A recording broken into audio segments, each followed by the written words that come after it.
क्योंकि अभी हमने डिस्कशंस की क्लास में होने से पहले कि आपके पास एक क्रू जो होता है वो उसमें तीन चीज़ें होती हैं आपके पास, टास्क, प्रोसेस और उसका एजेंट।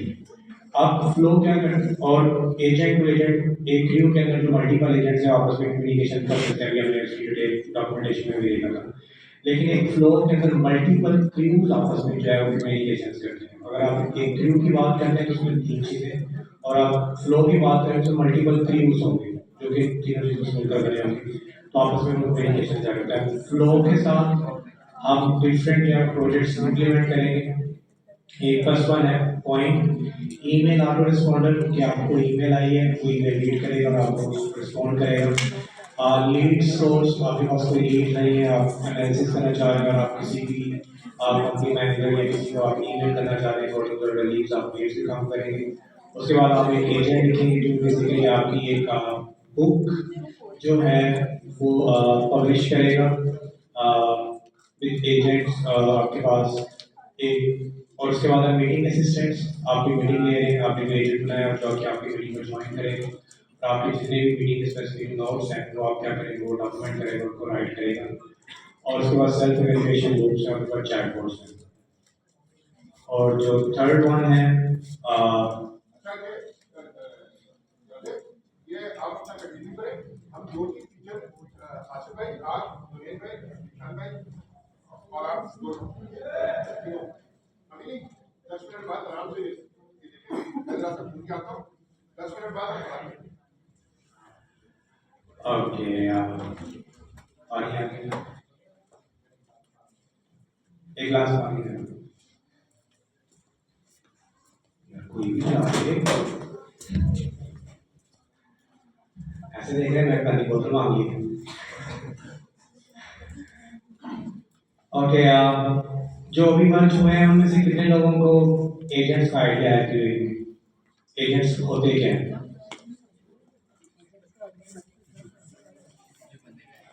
कितने लोगों को एजेंट्स का आइडिया नहीं है? नीचे वाला हाथ उठा के हम बोल पाऊंगा। कितने लोगों को एजेंट्स का नहीं पता?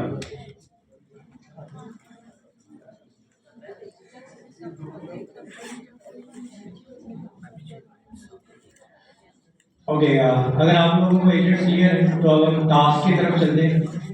बेसिकली अगर आपको मैं एजेंट का ओवरव्यू दूं तो क्रू ए की फ्रेम के अंदर अगर आप एक क्रू की बात करें तो एक क्रू के अंदर जो है वो आपके पास ए एजेंट्स होते हैं।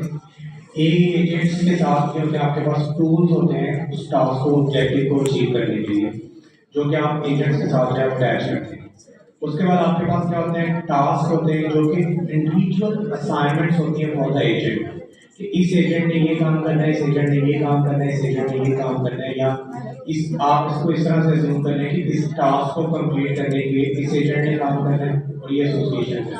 उसके बाद इसका होता है प्रोसेस, कि वो एजेंट और टास्क आपस में प्रोसेस होगा, कंप्लीट होगा और क्रू आपको क्या देगा, उसकी एक आउटपुट देगा, एक्सपेक्टेड आउटपुट जो कि है। तो एक क्रू के अंदर मल्टीपल एजेंट्स हो सकते हैं, मल्टीपल टास्क हो सकते हैं, और जो प्रोसेस होता है वो आपके पास दो तरह के होते हैं, या तो आपका सीक्वेंशियल होता है या रेडिकल होता है। सीक्वेंशियल का मतलब होता है कि सीक्वेंस में आपने एजेंट्स को डिफाइन किया, उसी सीक्वेंस में चलेंगे। रेडिकल का मतलब होता है कि वो एजेंट जो है उनको डिफरेंट प्रायोरिटी में आप एग्जीक्यूट कर सकते हैं। एक एजेंट दूसरे एजेंट को भी कॉल कर सकता है बेस्ड ऑन द सिनेरियो, क्योंकि अभी हमने एक बातें खत्म हो गई। तो अभी क्या है कि अभी हमने एजेंट्स की जो है वो डेफिनेशन देखी कि एजेंट्स बेसिकली होते क्या हैं। कि तो एजेंट बेसिकली एक to perform a specific task, make decisions based on the goals and roles. आपके पास टूल्स होते हैं ऑब्जेक्टिव को कंप्लीट करने के लिए, communication and collaboration with other agents with in the crew, single crew.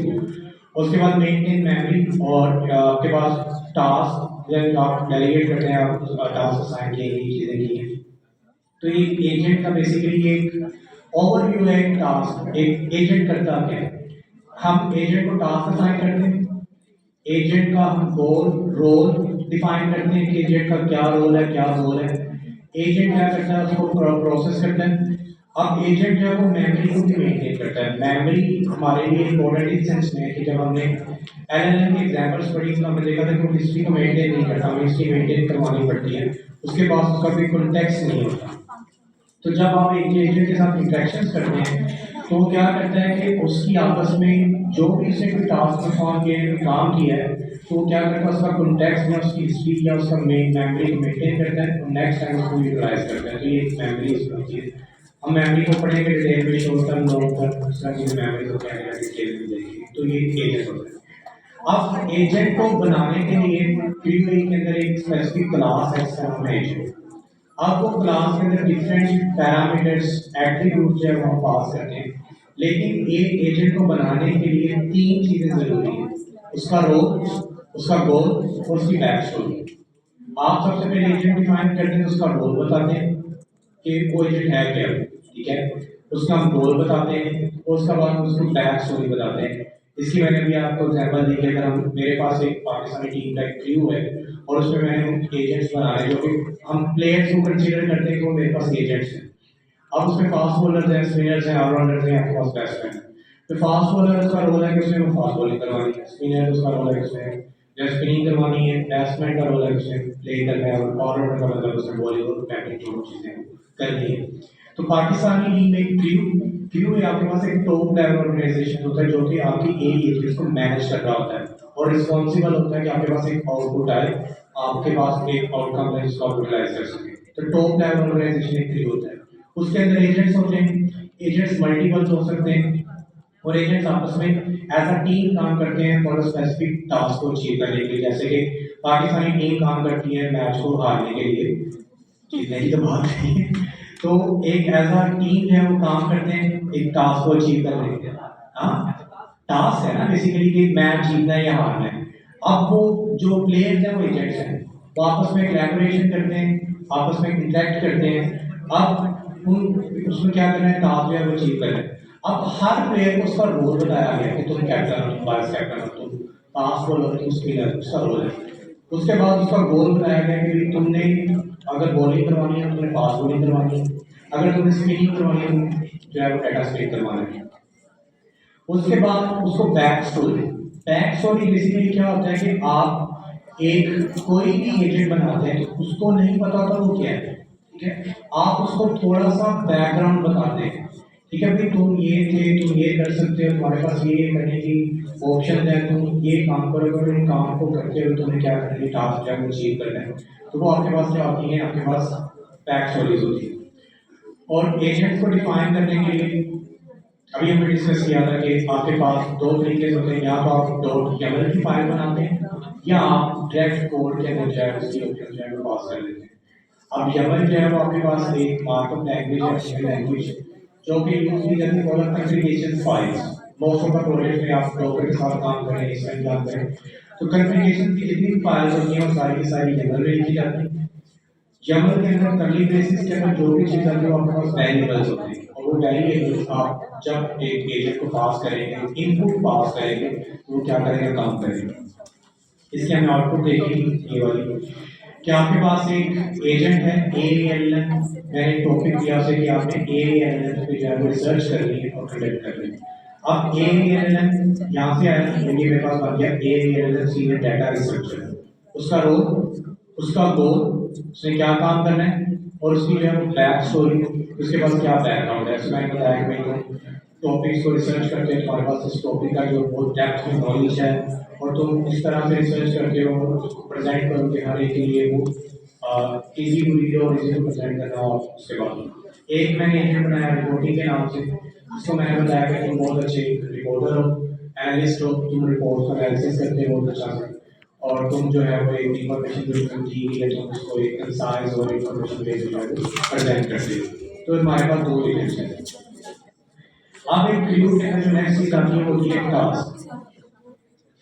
अब बेसिकली टास्क क्या होता है, ओके, हम यहाँ पे पढ़ते हैं in a QA framework task is a specific assignment complete by an agent.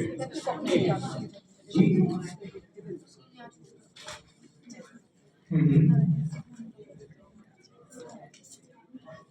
Yes, हो सकती है, इसमें एग्जांपल है। इसमें इसमें ओके। अब यहाँ पे लिखा हुआ है कि टास्क बेसिकली आपके पास क्या होते हैं कि specific assignment complete by agent, कि क्रू है के अंदर जो टास्क की क्लास होती है वो क्या होती है, एक स्पेसिफिक असाइनमेंट होती है जो कि आप एक एजेंट को देते हैं और उसमें वो क्या करनी होती है, कंप्लीट करनी होती है। अब task provides all the necessary detail for the execution such as description, कि टास्क में करना क्या है। अब मैं कहूँगा कि तुमने ये काम करना है, जब तक मैं नहीं बताऊंगा क्या काम करना है तो कैसे काम करना है, तो हम टास्क की डिस्क्रिप्शन बताते हैं। उसके बाद इसमें एक डिस्क्रिप्शन होती है, रिक्वायर्ड टूल, उस टास्क को अचीव करने के लिए कोई टूल्स रिक्वायर्ड है या नहीं है, और उसके बाद आपके पास कोई कॉम्प्लेक्स सेक्शन आपने लेने हैं या नहीं लेने हैं। यहाँ पे लिखा हुआ है कि रिक्वायर मल्टीपल एजेंट्स और ब्ला ब्ला। ओके, दो चीजें जो है वो हमने टास्क के लिए जो एग्जीक्यूशन के लिए जो है वो यहाँ पे याद रखनी है। बेसिकली टास्क एक एजेंट को असाइन होता है।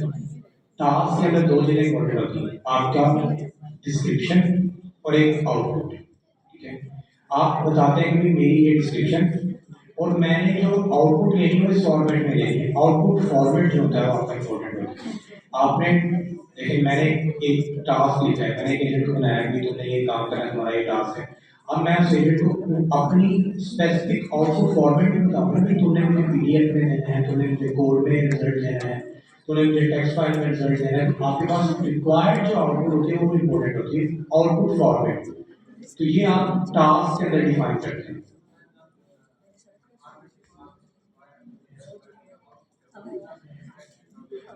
देखिए यहाँ पे टास्क एट्रीब्यूट्स हैं, सबसे पहले डिस्क्रिप्शन और एक्सपेक्टेड आउटपुट, ये दो चीजें मैंडेटरी हैं। आपने जैसे कि हमने एजेंट को डिफाइन किया, तीन चीजें मैंडेटरी हैं, रोल और एक्शन। जब आपने टास्क डिफाइन करना है तो टास्क की डिस्क्रिप्शन और उसकी एक्सपेक्टेड आउटपुट कि आप जिस तरह से एक्सपेक्ट कर रहे हो उसकी आउटपुट आएगी वो बताना लाजमी है। इसके बगैर आपका टास्क नहीं बन सकता। तो ये चीजें दोगे वो टास्क बनेगा, बाकी चीजें जो उसकी ऑप्शनल है वो हम क्या करते हैं बाद में देखते हैं।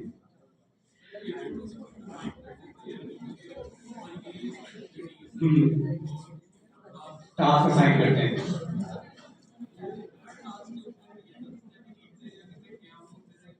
लेकिन जब आप एक एजेंट डिफाइन करते हैं, जब आपने एजेंट का डेफिनेटली यूज किया जो कि यहाँ पे आपने यूज किया था क्रू की फाइल में, जब आपने एक एजेंट का क्लास बना के रख दिया ना रिसर्चर के नाम से, तो जब मैं रिसर्चर को कॉल करूंगा ना ऑटोमेटिकली ये सारी चीजें मेरे बना के रखेगा, क्योंकि मैंने फंक्शन को कॉल किया, फंक्शन की रिस्पॉन्सिबिलिटी से मुझे रिटर्न करना है जो कि पहले से कॉन्फ़िगर होगा हर चीज के साथ। जब टास्क आएगा, टास्क उस एजेंट को कॉल करेगा, तो एजेंट को पता होगा मैंने क्या काम करना है, टास्क जो है परफॉर्म करना है, उसके बाद वो जो है आउटपुट देगा। तो ये चीजें सबसे पहले एजेंट, टास्क और फिर प्रोसेस, तीनों चीजें होंगी तो फिर क्रू देगा, और क्रू क्या देगा, एक आउटपुट देगा जिसको आप रिलाय कर सकते हैं कि आप इसको यूटिलाइज करने की नहीं करना। तो यहाँ पे उसने बताया कि जब आप टास्क के साथ काम करते हैं तो टास्क को एग्जीक्यूट करने के दो way, sequential task are executed into the order they are defined. भाई उस तरह जिस तरह आपने टास्क डिफाइन किए, task 1, task 2, task 3, task 4, task 5, जिस तरह से आपने इसे डिफाइन किया उसी सीक्वेंस में जो है वो एग्जीक्यूट होगा। एजेंट्स बेस्ड हो जाए। अब यहाँ पे क्या है कि आप रेडिकल होता है कि एक क्रू की रिस्पॉन्सिबिलिटी होती है, वो एक एजेंट को टास्क असाइन करता है बेस्ड ऑन देयर गोल्स और उसके बाद एक्सपर्टीज। अब वो देखता है कि ये टास्क है, आप एजेंट को असाइन कर दिया, अब आपने उसे सीक्वेंशियल में चलाना है, आपने उसको कोई एक ऐसा सिनेरियो है कि मेरा जो टास्क है वो सीक्वेंशियल नहीं है, वो डिपेंडेंट है कि पहले एक टास्क चले, उसकी जो आउटपुट आए वो उसको यूटिलाइज करें, फिर रिजल्ट की तरफ लेके चले, तो मुझे सिनेरियो डिफाइन करना पड़ेगा। सीक्वेंशियल बाय डिफॉल्ट जो होता है सीक्वेंशियल होता है। टेक्निकल आपके पास क्या होता है कि आपने एजेंट्स जो होता है वो जो उसके साइन होता है वो नेक्स्ट टास्क को जब कॉल करता है based on the role, agent का क्या रोल है। अब मेरे पास एक टास्क है, तुमने रिसर्च करनी है, तो वो किसके पास जाएगा, रिसर्चर एजेंट के पास जाएगा, वो रिपोर्ट एनालिस्ट के पास नहीं जाएगा क्योंकि उसकी वो रोल ही नहीं है। अब मेरे पास है कि तुम्हें रिपोर्ट बनानी है, अब वो रिसर्चर के पास नहीं जाएगा, वो रिपोर्ट एनालिस्ट के पास जाएगा। तो ये आपका जो है जो है डिसाइड करता है उसके। लेकिन इसकी एग्जांपल जब आप देखेंगे उसमें एक्सप्लेन करें। अगेन अभी के लिए क्रू की एक क्लास है, अभी हम क्रू को डिटेल में देखेंगे। तो क्रू क्या करता है, एजेंट्स लेता है, जितने आपने एजेंट्स बनाए, जितने आपने टास्क बनाए वो सारे के सारे लेता है, और उसके बाद प्रोसेस कि भाई ये प्रोसेस सिक्वेंशियल है या रेडिकल है आपके पास। आपने बताना होता है बाय डिफॉल्ट जो होता है वो सिक्वेंशियल ही होता है, और हम मोस्ट ऑफ सिक्वेंशियल की तरफ ही जा रहे थे कि ये सीक्वेंस में जो चीजें सारी यूज करेंगे। अब यहाँ पे टास्क के एट्रीब्यूट्स हैं, डिस्क्रिप्शन, एक्सपेक्टेड आउटपुट और ये मल्टीपल। अब यहाँ पे जो चीजें हैं वो यहाँ पे ये है कि जब आपने एक टास्क डिफाइन किया है, एजेंट ऑप्शनल है, मैंने एजेंट डिफाइन नहीं किया कि भाई इस टास्क को बनाने के लिए एजेंट कौन सा चाहिए, ठीक है। अब वो क्या है कि the agent responsible to for the execution for the task. अब अगर मेरे पास सिक्वेंशियल है तो फिर तो मुझे भाई जो है वो चीजें डिफाइन करनी पड़ेगी, एजेंट डिफाइन करना पड़ेगा क्योंकि सीक्वेंस में। लेकिन अगर वो रेडिकल है तो उसमें क्या करेगा, based on the agent role को टास्क उस वक्त एजेंट को असाइन हो जाएगा, भाई ये टास्क था और ये एजेंट के साथ उसका जो है वो रोल मैच हो रहा है, अब ये इसका एजेंट है। सिक्वेंशियल के अंदर हमें क्या बताना पड़ेगा, स्पेसिफिकली इसका एजेंट बताना पड़ेगा कि भाई इस टास्क को कंप्लीट करने के लिए ये एजेंट है, तो ये सीक्वेंस होता है। टूल्स, अगेन हमने बात की कि tools are the resources agents में be to the use for the task जो आपसे असाइन करते हैं। एसिंक्रोनस एग्जीक्यूशन होता है कि आपके पास whether the task should be executed in before the calls. अब ये क्या होता है कि आपका एसिंक्रोनसली,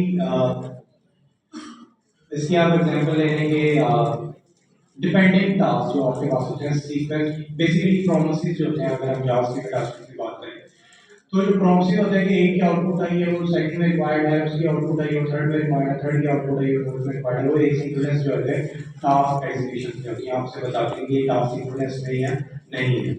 उसके बाद ह्यूमन इनपुट, क्या इस टास्क को यूज करते हुए मुझे किसी ह्यूमन इनपुट चाहिए या नहीं चाहिए, आप उसमें टास्क में डिफाइन करते हैं। और जो उसके बाद आपके पास होती है आउटपुट फाइल, आपको आउटपुट जेसन डिफाइन करना है, आपको पेडेंटिक डिफाइन करना है। पेडेंटिक बेसिकली हमने डिस्कस भी किया था कि आपके पास क्या होता है, आप एक क्लास डिफाइन करते हैं और आप उसको बताते हैं कि इसका जो आउटपुट फॉर्मेट आएगा, एक जेसन आएगा, उसके अंदर ये एट्रीब्यूट्स होंगे क्योंकि आपने टाइप डिफाइन कर दी कि भाई मेरा जो रिजल्ट आएगा उसके अंदर ये वाली की होगी, ये वाली की होगी, ये वाली की होगी। जब तुम्हें आउटपुट देंगे तो तुम्हें तीन चीज में जो है वो डाटा मेरा क्या करना है, स्टोर करना है, अदरवाइज मेरे पास जो है एरर आएगा। अब टास्क को भी डिफाइन करने के दो वेज हैं, जिस तरह एजेंट्स को डिफाइन करने के, या तो YAML की फाइल में डिफाइन करते हैं या आप क्या करते हैं, डायरेक्ट कोड करते हैं। अगर हम YAML को डिस्कस करें तो कंक्रीट के अंदर टास्क, अभी मैंने आपको बताया कि इसके लिए दो चीजें इंपॉर्टेंट हैं, डिस्क्रिप्शन और एक्सपेक्टेड आउटपुट।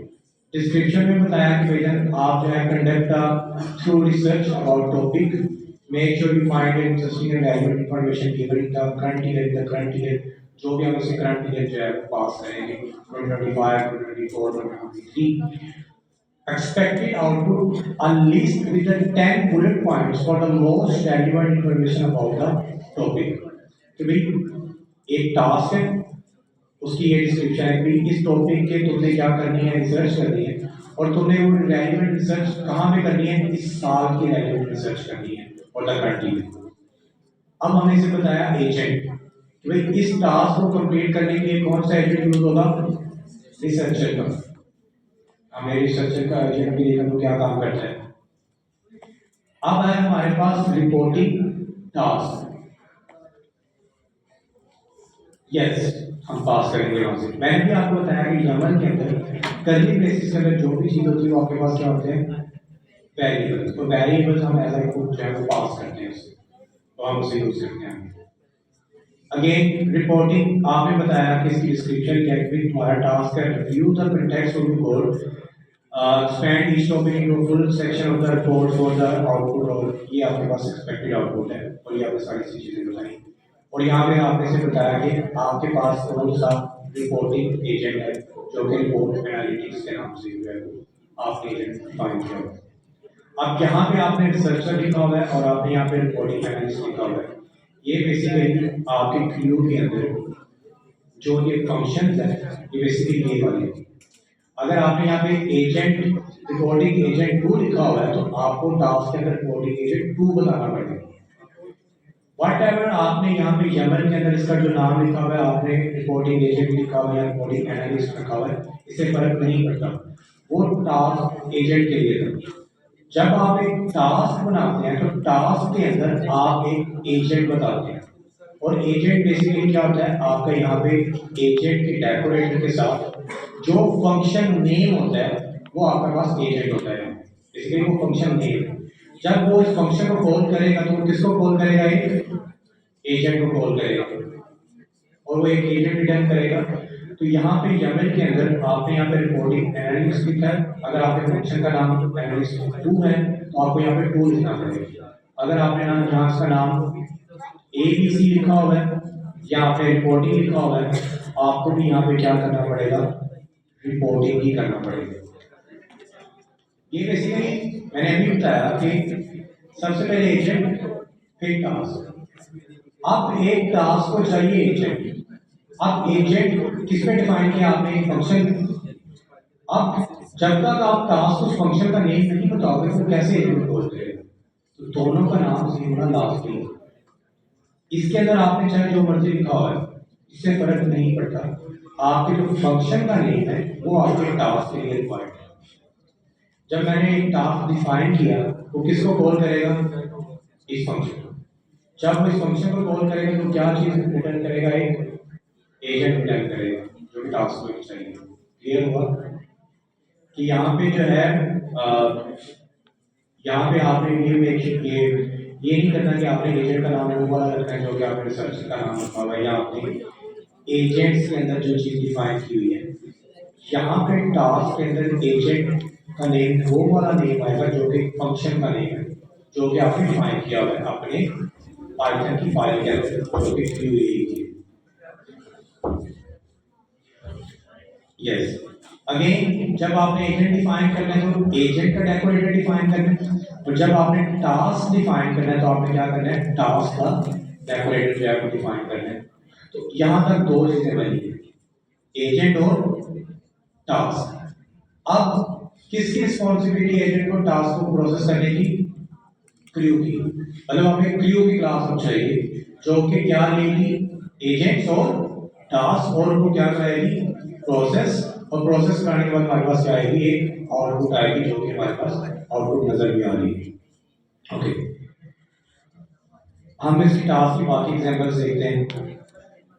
अगेन यहाँ पे इसने एक टास्क बताया है। अगेन मैंने आपको बताया कि आपके पास टूल्स हो सकते हैं, सर्वर डेव टूल बेसिकली आपके पास क्या ये एजेंट के साथ ही है, और यहाँ पे आप टास्क बताएं। अगर आपने यमन के साथ काम नहीं करना तो आप क्या कर सकते हैं, डायरेक्ट कोड लिख के एजेंट की डिस्क्रिप्शन बताएं टास्क की, और यहाँ पे आपने लिख दिया ईएडी सिक्योरिटी फाइल, और टॉपिक आपने बताया a agents about the a agents, तो जब आप यमन के अंदर वेरिएबल पास नहीं करेंगे। एक्सपेक्टेड आउटपुट आपने बताई और इसको एजेंट असाइन कर दिया। सेम ये रिपोर्टिंग टास्क है, और ये कौन सा टास्क है आपके पास, रिसर्च का टास्क है। अगर आपने डायरेक्ट आउटपुट करनी है, यहाँ पे आपके पास टास्क आउटपुट है, टास्क आउटपुट एट्रीब्यूट्स। अब यहाँ पे इसकी टास्क आउटपुट बेसिकली क्या होती है कि आपके पास एक टास्क आउटपुट क्लास है which supports multiple output formats that can easily be passed between the tasks। कि भाई आपके पास जो आउटपुट आएगी, व्यू आएगी, वो टास्क आउटपुट के नाम से आएगी, जो कि मल्टीपल फॉर्मेट्स को सपोर्ट करती है। आपको जेसन में चाहिए, आपको स्ट्रिंग में चाहिए, आपको पेडेंटिक में चाहिए, आपको आर्टिक में चाहिए, मल्टीपल फॉर्मेट्स को सपोर्ट करती है। और सपोर्ट करने के बाद आपकी जो रिक्वायर्ड आउटपुट है आप एजेंट्स को जो है वो पास कर सकते हैं। और यहाँ पे लिखा हुआ है बाय डिफॉल्ट जो टास्क आउटपुट आएगी वो किसके अंदर आएगी, रॉ के अंदर। Our task output only includes the pedantic or JSON output if the original task objects were configured with the output pedantic or JSON output। कि लाइक अगर आपने आउटपुट पेडेंटिक के अंदर आपने क्लास बताई है तो बाय डिफॉल्ट उसका जो फॉर्मेट आएगा किसमें आएगा, पेडेंटिक में आएगा। अगर आप इसको आउटपुट जेसन के अंदर जेसन बताया कि इसकी आउटपुट इस जेसन में चाहिए, आउटपुट किसमें आएगी, उस जेसन में आएगी। अदरवाइज बाय डिफॉल्ट किसमें आ रही होगी आपके पास, रा की क्लास में जो है वो आउटपुट इसकी आ रही होगी। यहाँ पे इसकी डिस्क्रिप्शन समरी रा आपके पास स्ट्रिंग है, सिंटैक्टिक जेसन, और ये मल्टीपल जो है वो एजेंट्स हैं। ये क्यू की क्लास में मैं एक्सप्लेन करता हूँ। एक मेरे पास यस जो आपने क्वेश्चन किया था कि task dependencies and the text, यहाँ पे लिखा हुआ है कि task can depend on the output of the task using the text attribute for the example. कि लाइक एक एजेंट है, एक टास्क है, एक टास्क परफॉर्म हुआ, जो उसकी आउटपुट आई है वो दूसरे टास्क के लिए क्या है, एज अ कॉन्टेक्स्ट है, उसकी इनपुट है, उसकी हिस्ट्री है। आप वो भी काम जो है वो कर सकते हैं। वो किस तरह से कर सकते हैं, डिस्क्रिप्शन, एक्सपेक्टेड आउटपुट और आपने एजेंट दिया, इसकी आउटपुट किसमें आएगी, रिसर्च और टास्क में। अब आपने एक नया टास्क बनाया जिसके अंदर आपने डिस्क्रिप्शन बताई और आपने एक्सपेक्टेड आउटपुट बताई और आपने एनालिटिक्स एजेंट बताया, आपके पास एनालिटिक्स है। इसकी कॉन्टेक्स्ट के अंदर आपने यहाँ पे टास्क पास कर दिया। अभी क्या कर रहे हैं, this task will wait for the research task to complete. भाई पहले ये टास्क क्या होगा, कंप्लीट होगा, इसकी जो आउटपुट आएगी इस टास्क क्या बन जाएगी, वो हिस्ट्री बन जाएगी, इसका कॉन्टेक्स्ट बन जाएगा। अब वो कॉन्टेक्स्ट लेके ही एजेंट क्या करेगा, इस टास्क को परफॉर्म करेगा। इस तरह से एक टास्क दूसरे टास्क के ऊपर भी डिपेंडेंट हो सकते हैं बेस्ड ऑन योर सिनेरियोस। वो फ्लो में, वो फ्लो है, वो फ्लो एक उसका कंसेप्ट है, वो एक डिफरेंट चीज है, ठीक है, उसमें डेकोरेटर्स डिफरेंट है। लेकिन अगर आप एक फ्लो के अंदर क्लू बनाओगे तो ये क्लू के अंदर चीजें सेम है। अभी हम डिस्कशन कर रहे हैं क्लू की। एक क्लू के अंदर एजेंट्स और टास्क और प्रोसेस होता है। फ्लो के अंदर मल्टीपल क्लूज होते हैं जो कि आपस में कोलैबोरेशन करते हैं। कौन से, वो हम डिफाइन कर सकते हैं इसमें। वो जो क्लू करते हैं स्ट्रक्चर और स्ट्रक्चर चीजें वो सारी इसमें आती हैं आउटपुट के ऊपर। अब बेसिकली यहाँ पे टास्क टाइप आपके पास गार्ड रेल्स भी होते हैं कि अगर आपने एक्सपेक्टेड आउटपुट को क्या करना है, वेरीफाई करना है, ठीक है, आप वेरीफाई करना चाह रहे हैं कि भाई मेरे पास जो आउटपुट आई है क्या वो आपके पास वैलिडेट है या नहीं है, तो उसके लिए आपके पास गार्ड रेल का एक प्रोब होता है जो कि आप वैलिडेट करते हैं। इसको अगर आपने डिटेल में इंप्लीमेंट करना है तो आपने क्या करना है कि टास्क की जो चीज़ें हैं ये वाली human input, asynchronous execution, context, tools क्या होते हैं, एजेंट्स क्या होते हैं। अगर आप इसको राइट डाउन पे स्क्रॉल करेंगे तो हर एक एट्रीब्यूट की यहाँ पे क्या दी गई है, आपको एक एग्जांपल दी गई है। एसिंक्रोनस एग्जीक्यूशन क्या होती है, क्या आपको बताया गया, will be executed asynchronous, will be executed asynchronous, और यहाँ पे मेंशन है कि you can define a task to be executed asynchronously. This means the queue will not wait for to be completed to continue with the next task. Parallel executions. एक task चला, साल दूसरा चला, साल तीसरा चला, वो वेट नहीं करेगा मेरे टास्क के कंप्लीट होने का। एसिंक्रोनस बेसिकली आपके पास होता है पैरेलल एग्जीक्यूशन के करने के लिए। This is useful task that is a long time to be completed, that are not real to the next task to be performed. कि आप एसिंक्रोनस को तब यूज करते हैं जब आपके टास्क जो है टाइम टेकिंग प्रोसेस है और उनकी जो आउटपुट है वो किसी दूसरे टास्क पे डिपेंडेंट नहीं है, तो वो आपके पास क्या होते हैं, एसिंक्रोनस में जा सकते हैं। You can use the context attribute to define in the future task that should be wait for the output of the asynchronous task to be completed. उसने बताया कि अगर आपको कहीं पे एक टास्क है, ये भी पैरेलल एग्जीक्यूशन हुई, ये भी पैरेलल एग्जीक्यूशन हुई, अब इन दोनों की जो आउटपुट है वो इस टास्क को चाहिए, तो आप इसमें क्या कर सकते हैं, कॉन्टेक्स्ट में से पास कर सकते हैं। अब ये वाला जो टास्क है इन दोनों की एग्जीक्यूशन की कंप्लीट होने का क्या करेगा, वो वेट करेगा। जब रिजल्ट आएगा उसको वो क्या करेगा, यहाँ पे यूज करेगा। अब हम कोड की तरफ जाते हैं। हमने टास्क बनाया, अब हम क्या बना रहे हैं, यहाँ पे क्यू बना रहे हैं। अब क्रू बनाने के लिए आपने क्या करना है, क्रू का डेकोरेटर जो है वो यूज करना है। टास्क के लिए टास्क का डेकोरेटर, क्रू के लिए आपने क्रू का डेकोरेटर। अब आपने यहाँ पे क्या बनाया, एक क्रू बनाया इस क्लास के अंदर कि भाई मेरे पास एक क्रू है जो कि क्या ले रहा है, एजेंट्स ले रहे हैं, जो कि क्या ले रहे हैं मेरे पास, टास्क ले रहे हैं। अब मेरा ये क्वेश्चन है आपसे, क्या मैंने, आप सबको पता है सेल्फ क्या होता है, उस क्लास का इंस्टेंस होता है जिसके पास सारे इसके एट्रीब्यूट्स या मेथड्स होते हैं। क्या मैंने इस क्लास के अंदर कहीं पे एजेंट डिफाइन किया, एजेंट्स का वेरिएबल, क्या कहीं मैंने टास्क का वेरिएबल डिफाइन किया, नहीं किया, लेकिन वो यहाँ पे यूज कर रहा है, यूज भी कर रहा है, और हमने इसकी आउटपुट भी देखी कि हमारे पास क्या आई है, एक आउटपुट भी आई है। इसका मतलब है ये काम तो कर रहा है, हमारे कोड में एरर नहीं है। तो ये एजेंट्स और टास्क कहाँ से आए, तो ये चीज जो है, जब आप एक क्रू बेस की क्लास के अंदर एजेंट्स का डेकोरेटर यूज करते हैं, तो जब आप सेल्फ डॉट एजेंट्स करते हैं तो वो ऑटोमेटिकली इस क्लास के अंदर जितने भी एजेंट्स होते हैं उनको वो कंसीडर करते हैं कि भाई इस क्लास के अंदर जिस जिस फंक्शन के ऊपर एजेंट लिखा हुआ है वो मेरे पास क्या एजेंट है, एजेंट का डेकोरेटर। इसी तरह टास्क के लिए जिस जिस क्लास के ऊपर आपके पास टास्क का डेकोरेटर लिखा हुआ है वो आपके पास क्या, इसको क्या कंसीडर करता है, वो टास्क है। अगर आपने इस तरह से पास नहीं करना तो आपके पास सेकंड वे होता है, आप एक अरे बनाएं और इसके अंदर बताएं कि मेरे पास कौन कौन सा एजेंट था। मेरे पास पहला एजेंट क्या था, रिसर्चर। सेकंड एजेंट मेरे पास क्या था, रिपोर्टिंग एनालिटिक्स।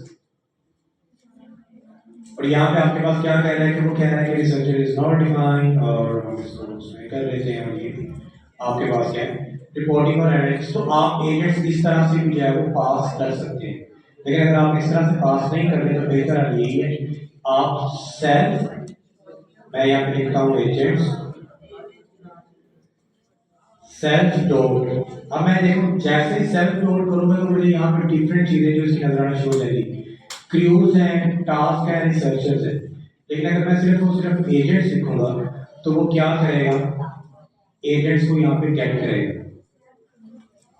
अगेन ये चीज कैसे इंप्लीमेंट हुई, डेकोरेटर्स तो हैं लेकिन यहाँ पे ओ का कंसेप्ट होगा जो कि आपके पास इनहेरिटेंस है। आपने जब भी एक क्रू की क्लास डिफाइन करी तो सबसे पहले आपने क्या लिखा हुआ, क्रू बेस। वो क्या कर रहा है, इसको इनहेरिट कर रहा है। ये पेरेंट क्लास है, ये सारे के सारे फंक्शन किसमें पड़े हुए हैं, पेरेंट।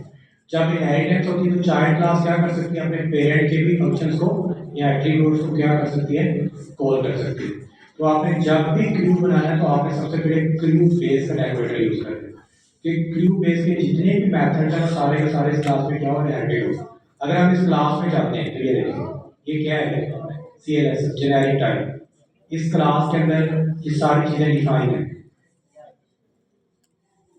सेल्फ क्या है, किक ऑफ क्या है, ट्राई क्या है आपके पास, लोड YAML की फाइल क्या है आपके पास, फिल्टर क्या चीजें हैं, मैप क्या कर रहा है, मैप वेरिएबल, ये सारी की सारी कहाँ पे चीजें डिफाइन है, क्रू बेस क्लास में।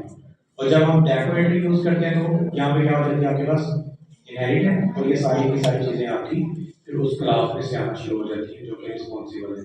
क्लियर है सबको कि ये एजेंट्स और टास्क यहाँ पे कैसे डिफाइन हुए। अगर आपने पाइथन के अंदर किसी भी क्लास की कोडिंग देखनी हो आपने सिर्फ उस पर होवर करना है, control click, Mac users command click, window users control click, तो ऑटोमेटिकली आपको उस क्लास की जो एक्चुअल इंप्लीमेंटेशन उसमें लिखी जाएगी। अब वो क्लास कहाँ पड़ी हुई है, मेरे पाइथन के एनवायरनमेंट के अंदर, लाइब्रेरी के अंदर, साइड पैकेज के अंदर, क्रू के अंदर, और उसके अंदर जाके क्लास पड़ी हुई है। तो ये बेसिकली आपके वर्चुअल इन्वायरमेंट के अंदर जो है वो क्लास एग्जिस्ट कर रही है यहाँ पे जी। क्लिक आप इसमें जैसे आप कंट्रोल करेंगे तो ये होवर का आइकॉन आ जाएगा, ओके आपने क्लिक करना है।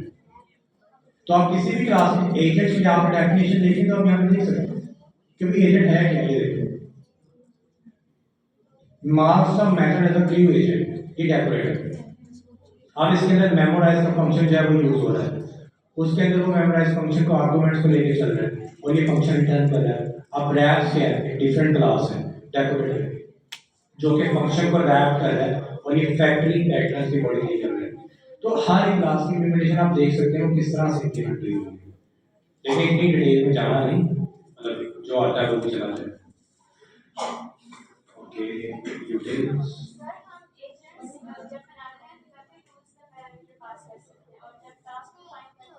यस दोनों हो सकते हैं। अब आपने यहाँ पे क्यू की क्लास बनाई है, क्यू के अंदर ये सारी चीजें जो है आपने यहाँ पे डिफाइन कर दी। यहाँ तक आप किसी को मसला हो एजेंट्स में, टास्क में और क्यू में कर सकते हैं।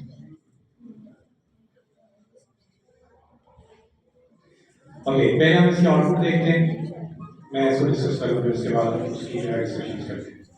अब हमने एक एजेंट बनाया था, एजेंट में इंडिया में हमने कहा कि आपने एक रिसर्च करनी है किसके ऊपर, ए एलएलएम्स के ऊपर, और कौन सा ये आपके पास 2025 एजेंट। हमने टास्क के अंदर क्या चीज डिफाइन की कि आपकी जो आउटपुट आनी चाहिए वो कितने पॉइंट्स में आनी चाहिए, 10 बुलेट्स पॉइंट्स के अंदर। हमने टास्क के अंदर ये चीज मेंशन की थी ना कि टूल्स सॉरी टास्क, और हमने इसको बताया कि आपके पास a list of 10 bullet points, तो भाई इस टास्क की आउटपुट किसमें आनी चाहिए, 10 बुलेट पॉइंट्स के अंदर। ओके, मेरे पास एक बुलेट पॉइंट है, 1 2 3 4 5 6 7 8 9 एंड 10। तो ये यहां से हुआ कि जब आप एक एजेंट को उसकी डिस्क्रिप्शन और एक्सपेक्टेड आउटपुट बताते हैं, तो जब आपके पास आउटपुट आएगी वो उसी फॉर्मेट में आएगी जो कि आपने बताया होगा। अगर आप उसे कहते हैं कि नहीं मुझे आउटपुट चाहिए एज अ पैराग्राफ, आउटपुट आपके पास पैराग्राफ में आती है। आप उसे कहते हैं कि मुझे आउटपुट जो चाहिए वो इस फॉर्मेट में चाहिए, जो आप बात कर रहे हैं उसकी एग्जाम्पल यहाँ पे है टास्क के अंदर।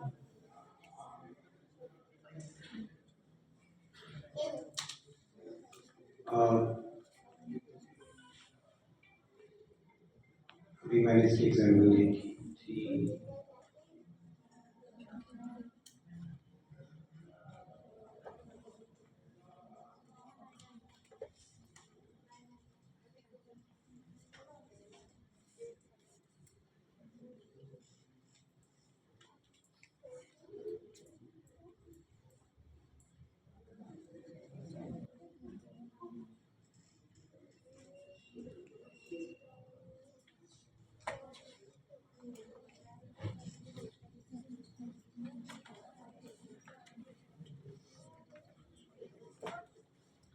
आउटपुट फाइल आप टास्क के लिए प्रो पास करते हैं आउटपुट फाइल, और आप उस फाइल को बताते हैं रिपोर्ट डॉट एम डी के इस टास्क की जो आउटपुट आएगी वो इस फॉल में जाएगी, और वो फाइल कौन सी बनेगी, डॉट एम डी की फाइल। और हमने जब आपने प्रोजेक्ट रन किया होगा आप सबने नोट किया होगा कि जब प्रोजेक्ट रन होने के बाद हमारे प्रोजेक्ट के अंदर रिपोर्ट डॉट एम डी की एक फाइल बनी होगी, आप सब देख सकते हैं। जिन लोगों ने क्लियर के साथ प्रोजेक्ट क्रिएट किया है, रूट लेवल के ऊपर एक रिपोर्ट डॉट एम डी की फाइल बनी होगी, उसके अंदर हमने डिफाइन किया कि इस टास्क की जो आउटपुट है वो किसमें जानी चाहिए, डॉट एमडी की फाइल में जानी चाहिए। और जब यहाँ पे आउटपुट आई सारी कन्वर्ट हुई तो किसमें चलेगी आपके पास, डॉट एमडी की फाइल में। तो जो आपका क्वेश्चन है आप सिर्फ आउटपुट फाइल बताते हैं उसे, इस टास्क की जो आउटपुट फाइल बनेगी वो ये बनेगी, जेसन बनेगी, टेक्स्ट फाइल बनेगी, एक्सेल फाइल बनेगी, उसके अकॉर्डिंगली उसे वो काम करते हैं। किसी को भी क्यू की समझ ना आई हो क्योंकि इसके बाद हमें रैक को इम्प्लीमेंट करना है।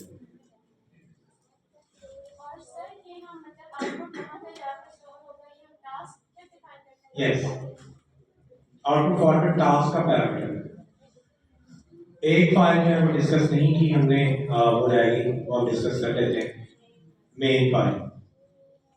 ओके, अब मेन फाइल बेसिकली क्या कर रही है आपके पास, यहाँ पे लिखा हुआ है कि user slash bin slash en dot Python, basically इसे हम कहते हैं शबैंग। ठीक है, ये क्या करता है कि आपके पाइथन के जितने भी .env के अंदर इन्वायरमेंट वेरिएबल्स हैं उनको वो ऑटोमेटिकली लोड कर लेता है। अदरवाइज हमें क्या करना पड़ता है, उसको लोड .env का एक पैकेज होता है जो कि इन्वायरमेंट वेरिएबल्स को वो लोड करता है। अगर आप ये शबैंग ऐड करते हैं किसी के टॉप ऑफ द फाइल, जैसे हम कहते हैं शबैंग, ये जावास्क्रिप्ट के अंदर भी होता है, टास्क्रिप्ट के अंदर भी होता है, वो क्या करता है कि आपके जितने भी यूजर और बिन के अंदर env हैं उन सबको ऑटोमेटिकली इस फाइल में क्या करता है, वो लोड कर देता है रन करने से पहले। अगर आप ये ऐड नहीं करेंगे तो फिर आपको एक पैकेज यूज करना पड़ता है लोड env के नाम से। वो क्या करता है, आपके प्रोजेक्ट की जो env इन्वायरमेंट वेरिएबल होता है उस फाइल में क्या करता है, वो लोड करता है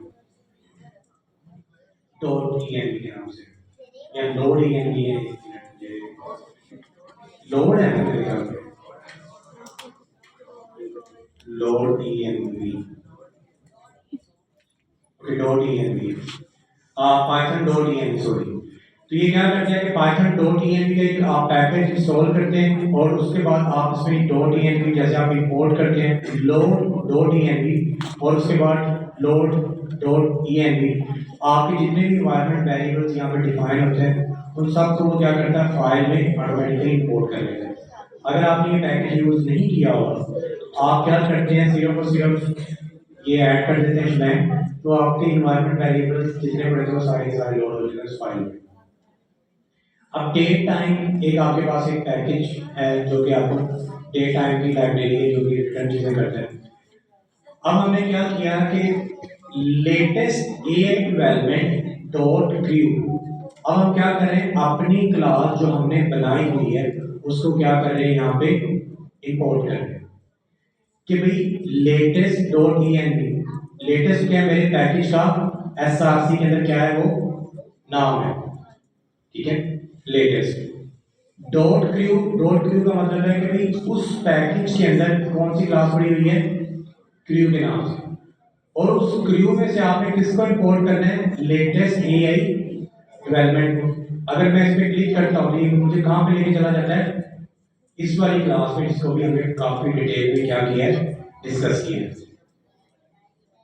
ओके, यहाँ पे लिखा हुआ है कि warning dot filter warning ignore category module PYSBD। Basically ये क्या है कि आपके पास मे बी QUI के अंदर आपके पास इस पैकेज के अगेंस्ट कुछ वार्निंग्स आती हैं। ठीक है, ये सबके पास है कि नहीं है, मैं मेक श्योर कि कर रहा हूँ क्योंकि मैंने सेपरेट प्रोजेक्ट में भी आई थी। तो बेसिकली आपके पास PYSBD एक आपके पास एक पैकेज है जो अगर कंसोल के अंदर रन करते हैं तो उसकी वार्निंग्स देता है। ठीक है, तो उसने क्या किया कि यहाँ पे बताया हुआ है कि वार्निंग्स डॉट फिल्टर, कि जितनी भी वार्निंग्स आए उसमें से तुमने इग्नोर करना है, कौन सी इग्नोर करनी है, जो कि सिंटैक्स वार्निंग्स है और इस मॉड्यूल से रिलेटेड। तो जब हमारे पास आउटपुट के अंदर वार्निंग्स आएंगी तो वो फिल्टर आउट होती जाएंगी जो कि इस मॉड्यूल में से और इसमें से नहीं। इसके अलावा अगर कोई वार्निंग है तो हमारी आउटपुट टर्मिनल में आएगी, अदरवाइज नहीं आएगी। तो ये लाइन ये वाला काम करेगा। अब हमने यहाँ पे क्या किया, एक डिफरेंट जो है वो फंक्शन डिफाइन किए हुए हैं, एक रन का फंक्शन, एक ट्रेन का फंक्शन, एक रीप्ले का फंक्शन और एक टेस्ट का फंक्शन। ठीक है, अब हम रन के फंक्शन को जो है वो देखते हैं क्योंकि हमारा जो काम है वो रन के साथ है। रन द क्वेरी, मैंने क्या किया, एक इनपुट बनाई। आपका क्वेश्चन यहाँ पे टॉपिक कौन सा है, AI LLMs, करंट ईयर मैंने पास किया। मैंने डेट और नाम से लेके जो करंट ईयर है उसको क्या किया, यहाँ पे पास कर दिया। अगर मेरी YAML के अंदर मल्टीपल वेरिएबल्स होते हैं, मैं यहाँ पे कोमा लगा के जितने भी मेरे वेरिएबल्स थे वो सारे के सारे मैं पास करता हूँ। ये क्या होती है, मेरी YAML के लिए काम होता है। अगर आपने YAML की फाइल नहीं बनाई, ठीक है, तो फिर क्या होता, आप डायरेक्ट कोड के अंदर जो है वो टॉपिक बताते हैं और साथ ही उसका जो है वो ये बताते हैं। यहाँ पे रन हुआ है ट्राई कैच। कितने लोगों को ट्राई कैच का पता है? बेसिकली ट्राई कैच क्या होता है कि आपके पास एरर हैंडलिंग एक्सेप्शंस को हैंडल करने के लिए क्या होता है वो यूज होता है। अगर आपने कोई फंक्शन रन किया है तो ट्राई का मतलब होता है कि सक्सेस का केस, और एरर का मतलब होता है कि भाई उसको रन करते हुए अगर किसी पॉइंट पे भी एरर आया तो वो कैश में चला जाता है, जिसे हम कहते हैं एक्सेप्शन। ट्राई रेज एक्सेप्शन, अगर आप इसको रन करते हुए कहीं पे भी कोई एरर आता है तो आपने कहाँ पे चले जाना, रेज एक्सेप्शन के अंदर। ओके, हमने क्या किया कि लेटेस्ट डेवलपमेंट डॉट, इसके अंदर मेरे पास क्या था, एक क्यू का फंक्शन था, और यहाँ पे हमने क्यू के फंक्शन के अंदर किक ऑफ, जब भी आपने क्यू को रन करना है तो आपने इसे क्या करना है, किक ऑफ करना है, और किक ऑफ के अंदर आपने इनपुट्स के अंदर इनपुट्स पास करनी है। जैसे आप इसे किक ऑफ करेंगे ये क्यू वाला फंक्शन चलेगा, एजेंट्स के पास जाएगा, टास्क मिलेंगे, सिक्वेंशियली टास्क परफॉर्म होंगे, जिन जिन टास्क यमल फाइल्स के अंदर वो वेरिएबल्स रिक्वायर्ड है वो वेरिएबल्स जाएंगे और आपके पास वो सारे काम जो है वो करेंगे। ठीक है, ये हमारे पास एक आउटपुट आ गई। अब हम क्या करते हैं, अपने एक एजेंट के अंदर, लाइक किसी का यहाँ पे क्वेश्चन आया था, ओके, मैं एक क्या बना रहा हूँ, एक एजेंट बना रहा हूँ। मैंने एजेंट के अंदर बैक स्टोरी नहीं की और इसे मैंने क्या कर दिया, यहाँ पे सेव कर दिया। अभी मैंने हमने बात की एजेंट के लिए क्या चीज रिक्वायर्ड है, कोड, रोल और बैक स्टोरी। मैंने एक एजेंट के अंदर बैक स्टोरी नहीं ली थी और मैं कह रहा हूँ मेरा कोड चलेगा। हम इसे रन करके देखते हैं, क्लियर, क्यू रन, और देखते हैं हमारे पास आउटपुट आती है कि नहीं आती। हमारे पास क्या आया, एक बहुत ही बड़ा जो है एक एरर आया, उसने कहा कि भाई नहीं, इस फाइल के ऊपर एजेंट्स हैं, एजेंट्स का नेम है, और यहाँ पे अगर आप वैलिडेट करें वो आपको बता रहा है कि मिसिंग है, रोल है, और इसको अगर हम देखें तो आपके पास कुछ चीज देगा आपको, type missing input variables, role,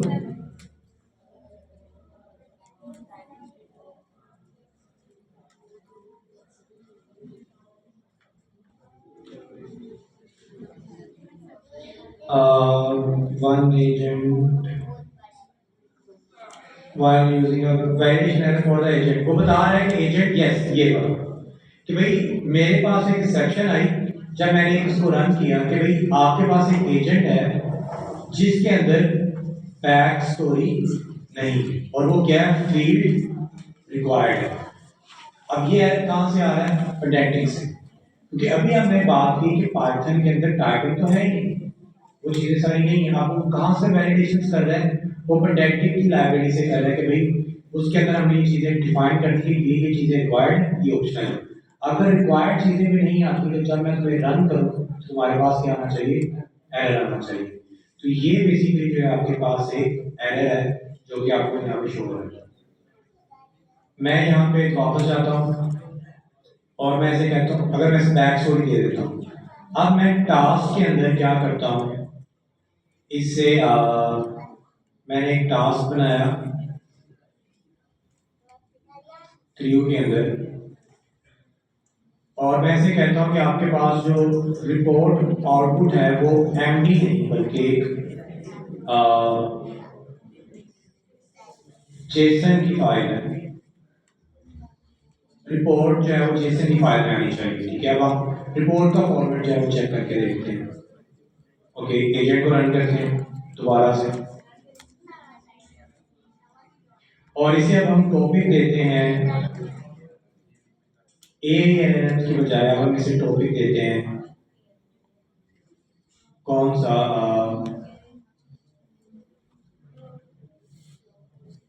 topic Pakistani cricket team research,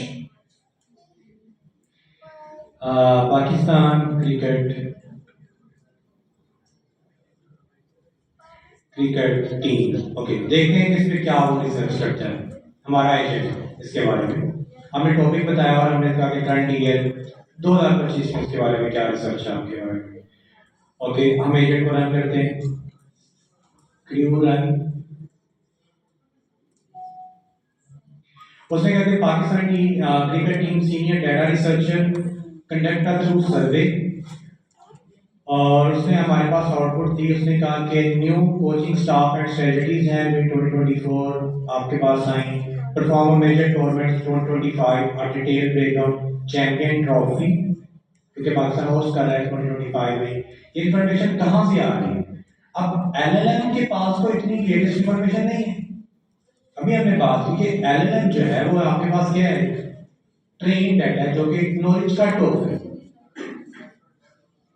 yes, add मैं बताता हूँ कैसे काम कर रहा है। उसमें ऐड है, जब आप उसको प्रोजेक्ट क्रिएट करेंगे, जब आप मैनुअली ऐड करेंगे उसमें करनी पड़ेगी, कर रहा है उसका सेपरेट ऐप।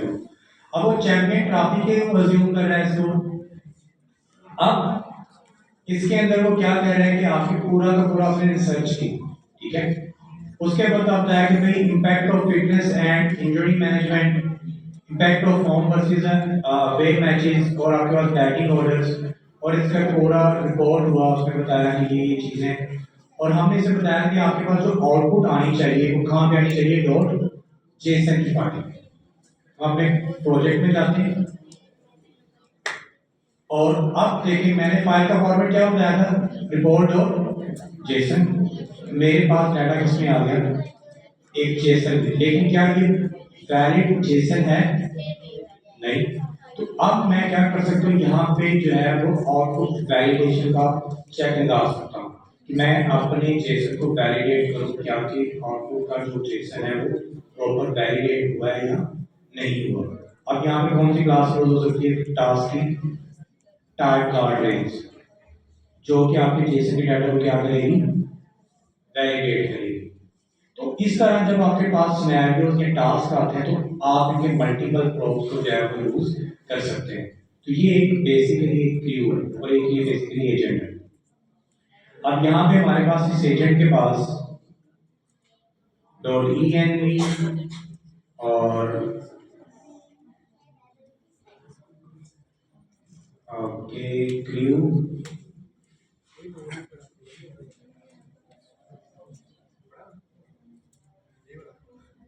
रिपोर्टिंग कंफिग और जेसन,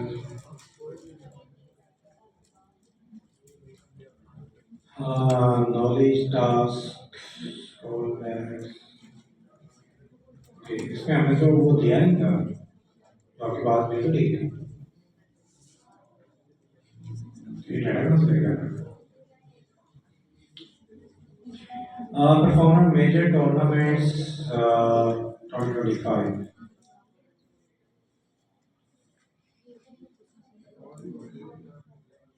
नहीं, वो हमें डिफाइन करनी पड़ती है, और या तो हम कोई चीज स्किप कर दें इसकी डॉक्यूमेंटेशन के अंदर। क्विक स्टार्ट के अंदर एक मिनट,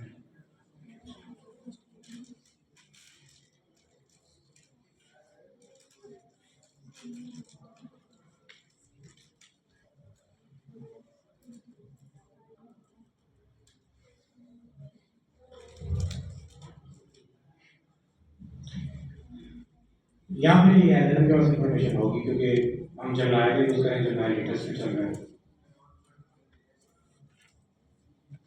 लेकिन उसने चैंपियन ट्रॉफी की इंफॉर्मेशन बताई और हमें सिर्फ एक टूल भी नहीं बताया, लेकिन इंफॉर्मेशन उसने दी है हमारे पास। ओके,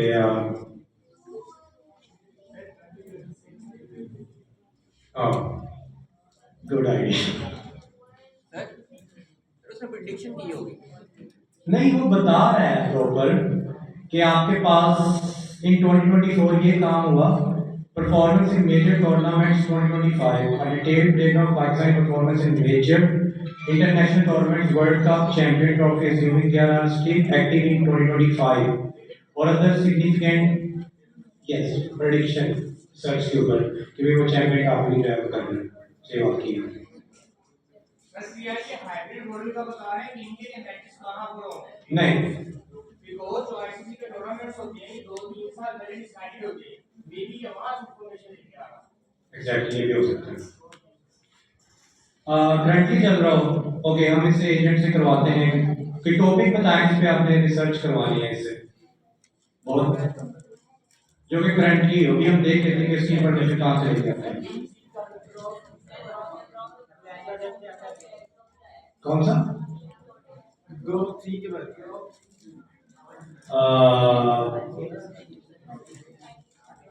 ग्रोथ 3 के साथ है, ग्रोथ 3 LLM, ओके, हम इसकी रिसर्च करवा के देख लेते हैं और इसकी आउटपुट जो है वो हम सेट कर देते हैं। हमारे पास इसमें आए रिपोर्ट 2.md के नाम से डिफरेंट रिपोर्ट्स जनरेट करवाते हैं।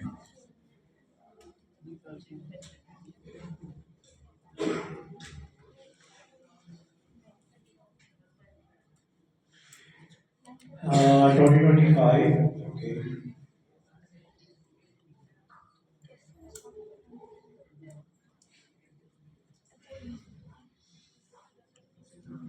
Growth 3 demonstrates significantly improved performance in handling these input beyond text, including high resolution images, audio, and videos can generate a coherent narrative from complex visual documents.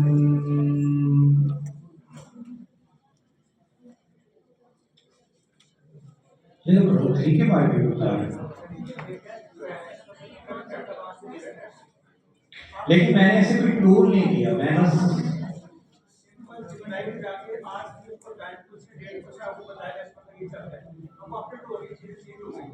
Okay, ये हो सकता है। हम ये काम कर सकते हैं, ओके, हमारे पास ये आउटपुट है, हमने कहा कि आपने ये काम जो है वो काम करना है कि एजेंट जेमिनी और मॉडल जो है 1. यहाँ पे 2 ही आ रहा है, फ्लैश 1.5 नहीं आ रहा। ओके, ग्रोथ 3 हम इसे कहते हैं कि conduct task agent, okay, yes, वो कर रहा है। या एलएलएम के पास है तो बैकग्राउंड में जाए वो उसकी पार्ट फोल्डर में इनेबल किया हुआ है कि वो अगर कोई चीज़ उसे नहीं मिलती तो वो उसकी पार्ट फोल्डर जो है वो सर्चिंग इनेबल की हुई, तो ये एलएलएम की इंफॉर्मेशन है। बिहाइंड द सीन वो जो है वो सुपर टाइप की जो है उसी को यूज कर रहे हैं, लेकिन आप स्पेसिफिकली इसे खुद से भी पास कर सकते हैं, जो हम नेक्स्ट टॉपिक में पास करेंगे। क्लियर हो गए हम तक सब कुछ?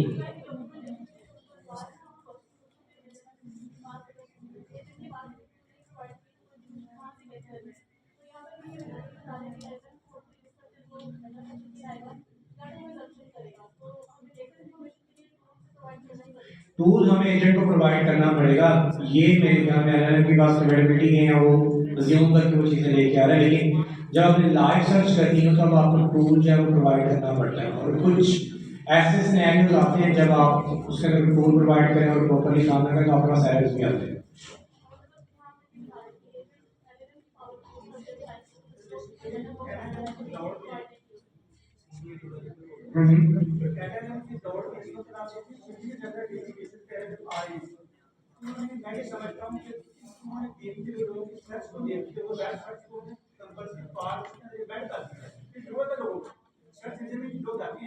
नहीं, देखिए मैनुअली जो है ना, आप एक ये नहीं, अगर आप एक एलएलएम के साथ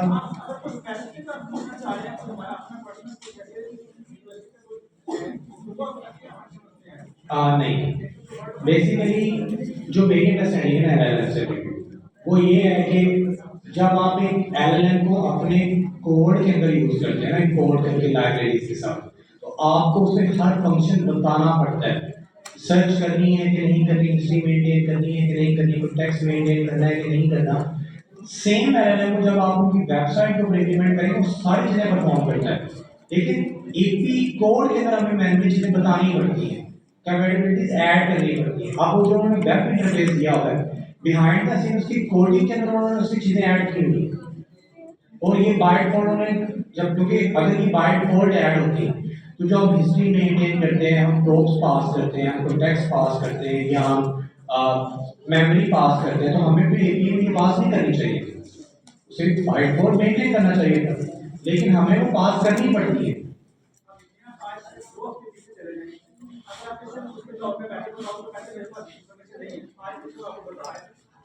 ऐड की डेवलपमेंट के अंदर उन्होंने टूल्स ऐड किए ना, लेकिन वेब इंटरफेस है, एलएलएम में नहीं है। एलएलएम को कमेंट उसको ऐड किया, एनहांस किया है कि तुम्हारे पास वेदर के लिए अब ये टूल है, तुमने वेदर के लिए टूल यूज करना है, एलएलएम को बताया है, एलएलएम के पास होती है। अब वो चीजें वेब इंटरफेस में हमें नजर नहीं आती, लेकिन कोडिंग में है, और जब हम कोड करेंगे हम अपने टूल को इस तरह से ही बताएंगे। तो फ्लोज का क्लियर है। अब हमारे पास आ जाता है नॉलेज। नॉलेज बेसिकली आपके पास होता है रैग। हमने हम इन टॉपिक्स को कवर कर रहे हैं ऐसा बोला करें। अब हमारे पास टॉपिक 4 है, फंक्शन कॉलिंग भी इसमें ही हो जाएगा। 4 और 5 के अंदर आपके पास है रैग, कि रैग को आपने क्यूए में किस तरह से जो है वो इंप्लीमेंट करना है, ठीक है। तो knowledge and rag in QA, okay.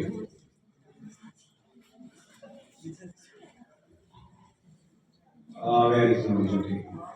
Knowledge is a QA is a powerful system that allows AI agents to access and utilize external information source during their task.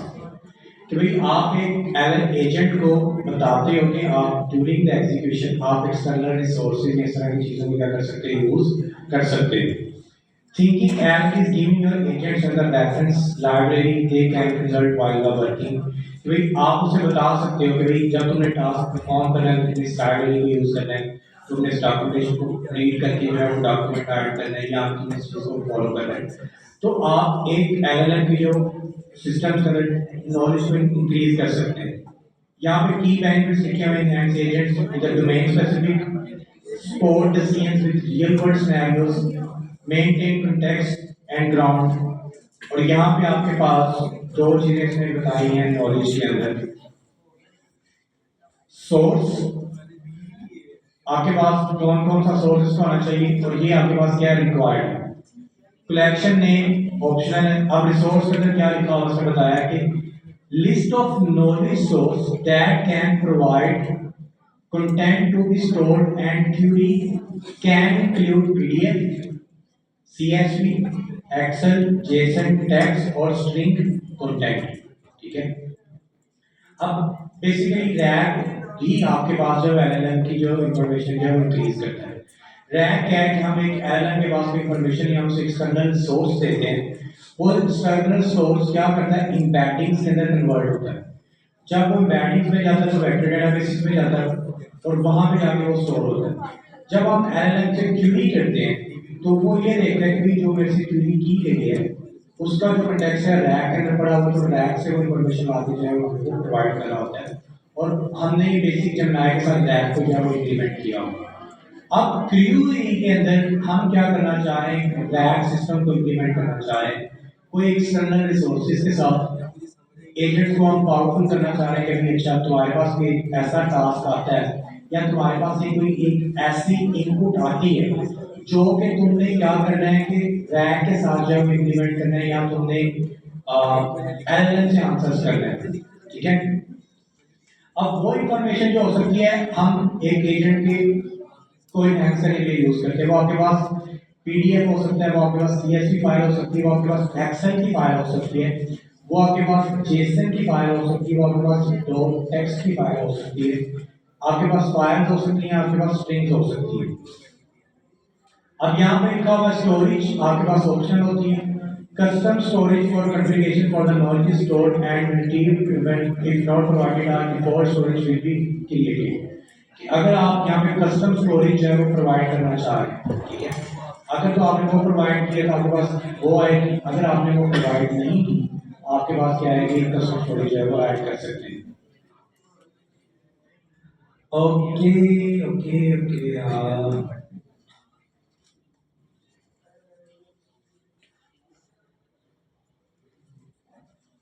Okay, हम जिस प्रोजेक्ट को discuss करेंगे मैं आपको उसकी एक output दिखा देता हूँ, फिर हम उसको डिटेल में जो डिस्कस करते हैं कि वो एक्चुअली बना किस तरह से। Okay, C D budget knowledge और हमारे पास है। ओके, हम इसको यूज करते हैं सी डी बजट नॉलेज, और हम इसको क्लियर करते हैं।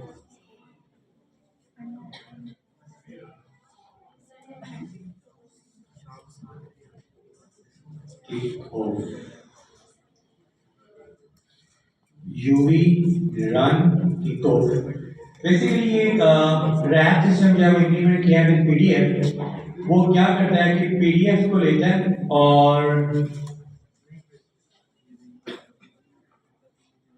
during the execution try again later model is overloaded. Okay. Okay.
Basically एक एग्जांपल जिसको अभी हम डिस्कस करेंगे, ये बेसिकली एक रैक बेस्ड वे के साथ एक एजेंट जो है वो इम्प्लीमेंट किया हुआ है।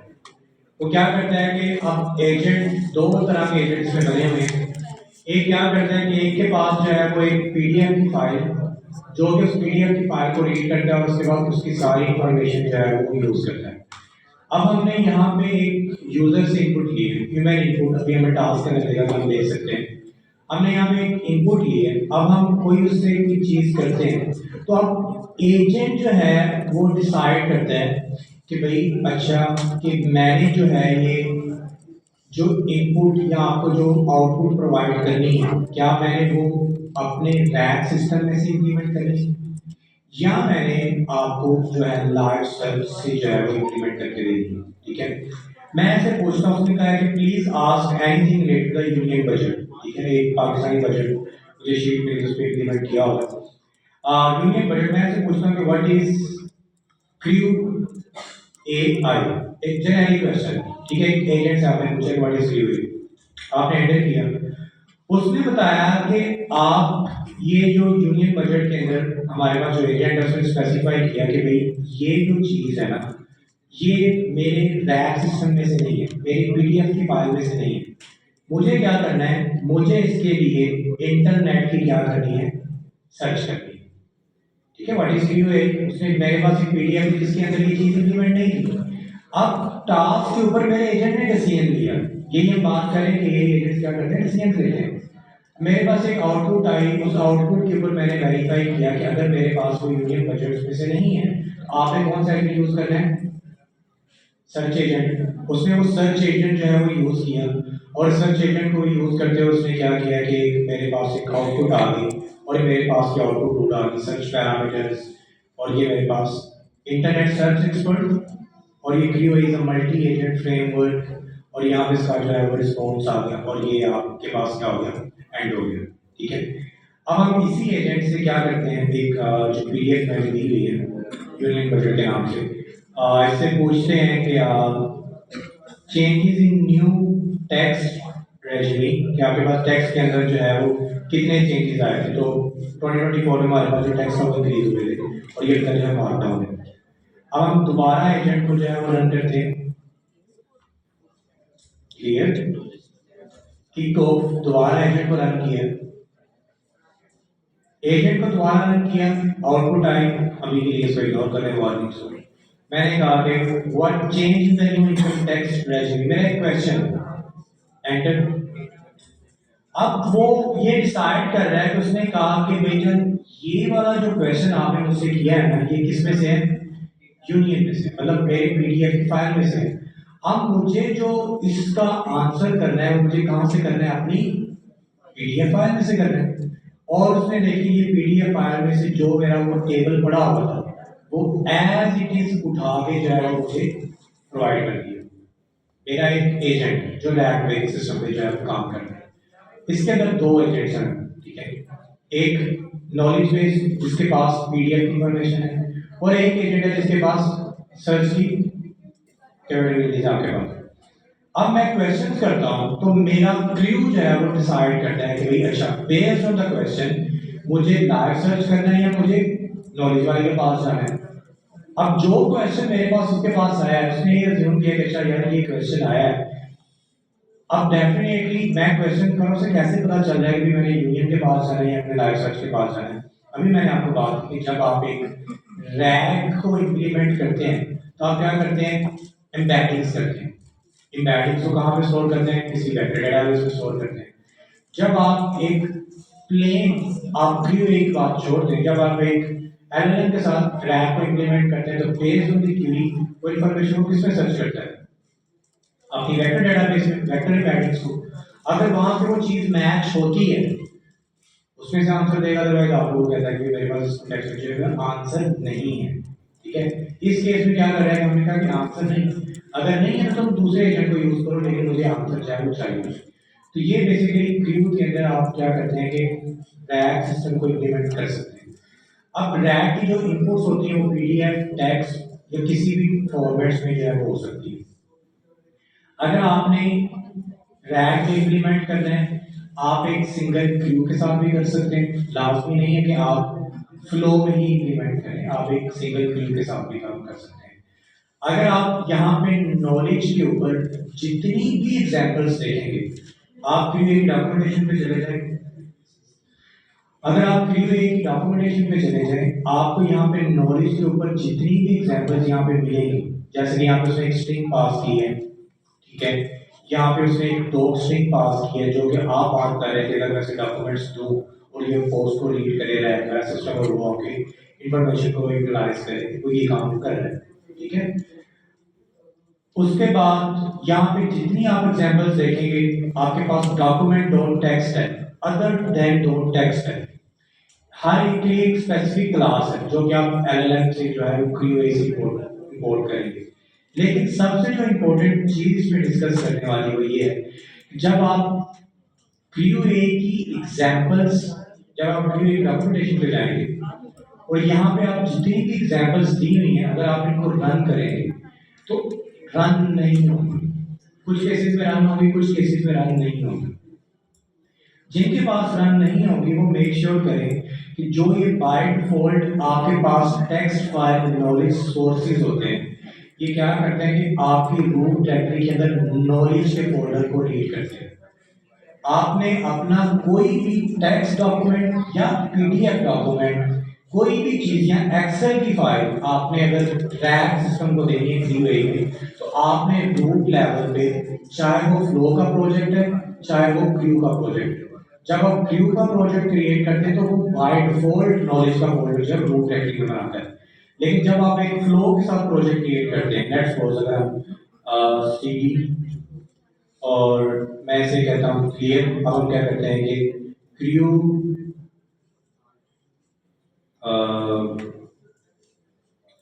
क्यू एआई इसकी कमांड आते हैं, ओके, क्यू एआई क्रिएट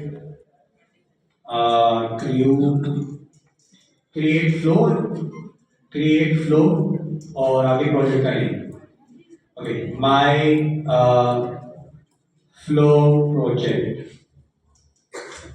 जब आप फ्लो के साथ प्रोजेक्ट क्रिएट करते हैं तो वो आपसे कुछ भी नहीं पूछता, कौन सा आपने मॉडल यूज करना है, कौन सा आपने की को यूज करना है, कौन सी चीजें आपने यूज करनी है, वो बाय डिफॉल्ट जो फ्लो है वो ओपन ए को यूज करता है।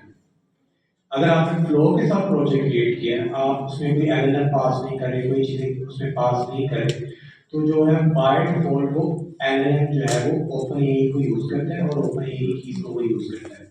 अगर आपने उसको कन्वर्ट करना है जेमिनी के साथ या एंट्रोपी के साथ, आपको मैनुअली जो है एलएलएम पास करना पड़ेगा हर एजेंट को, ये एलएलएम इस एजेंट को यूज करेगा। हमने ये ऑप्शन देखी है। कुछ केसेस में करता है, कुछ नहीं करता, लेकिन बेस्ड ऑन द की आपको वो पास करनी पड़ती है। लेकिन जैसे अभी हमने ये प्रोजेक्ट क्रिएट किया है, ये प्रोजेक्ट यहाँ पे नजर आएगा, माय लेटेस्ट प्रोजेक्ट, ठीक है। अब देखें, मैंने ये फ्लो के साथ जो है वो प्रोजेक्ट क्रिएट किया है। इसने क्या किया है, डॉट env जो है वो यहाँ पे ऐड कर दिया। यहाँ पे अगर मैंने ओपन ए की पास की है तो ये अज्यूम कर रहा है कि मेरे पास जितने भी एलएलएम होंगे वो मेरे पास ओपन ए के होंगे। मैं यहाँ पे ओपन ए की बजाय से क्या कर देता हूँ, यहाँ पे जेमिनी की पास कर देता हूँ। मैंने जेमिनी की पास कर दी और मैंने ओपन ए की को रिमूव कर दिया, तो वो क्या करेगा, अब मेरे एलएलएम को वो जेमिनी को ही कंसीडर करेगा और उसे वो यूज करेगा। लेकिन अगर आप यहाँ पे अपनी की ऐड भी करेंगे और इसे चलाएंगे, आपके पास फिर भी एरर आएगा। वो एरर इस वजह से आएगा कि आप एसआरसी फाइल में जाएंगे, जब आप मेन की फाइल में जाएंगे तो यहाँ पे जो आपके पास यहाँ पे नहीं, क्रू के अंदर और पॉइंट डॉट क्रू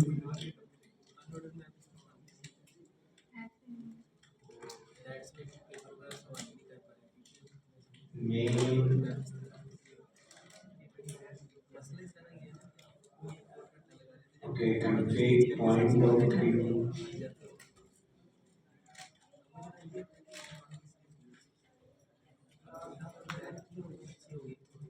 वो ठीक, मैं आपको एरर बताना चाह रहा हूँ, एरर यहाँ पे आता क्यों है। यहाँ पे हम मॉडल पास करते हैं, वो किस क्लास में होता है इसका,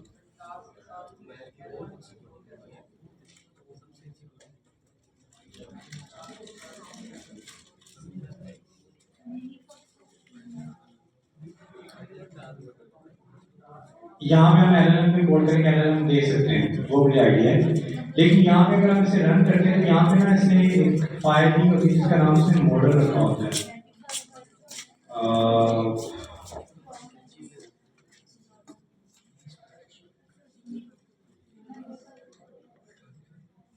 क्योंकि वहां पे जो मॉडल का नाम है ना उसमें उसमें उसका नाम लिखा हुआ है।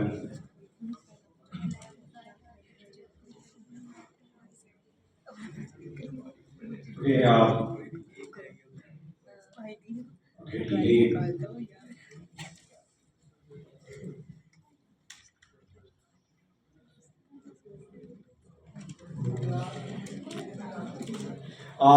मैंने कल ये क्लास बनाई थी तो यहाँ पे बाइट पर जेमिनी का आ रहा था, लेकिन आज यहाँ पे नहीं आ रहा और इसको चेंज करना पड़ा था मुझे। यहाँ पे आज मैंने क्रू के साथ प्रोजेक्ट क्रिएट किया फ्लो के साथ, तो उसमें जो है वो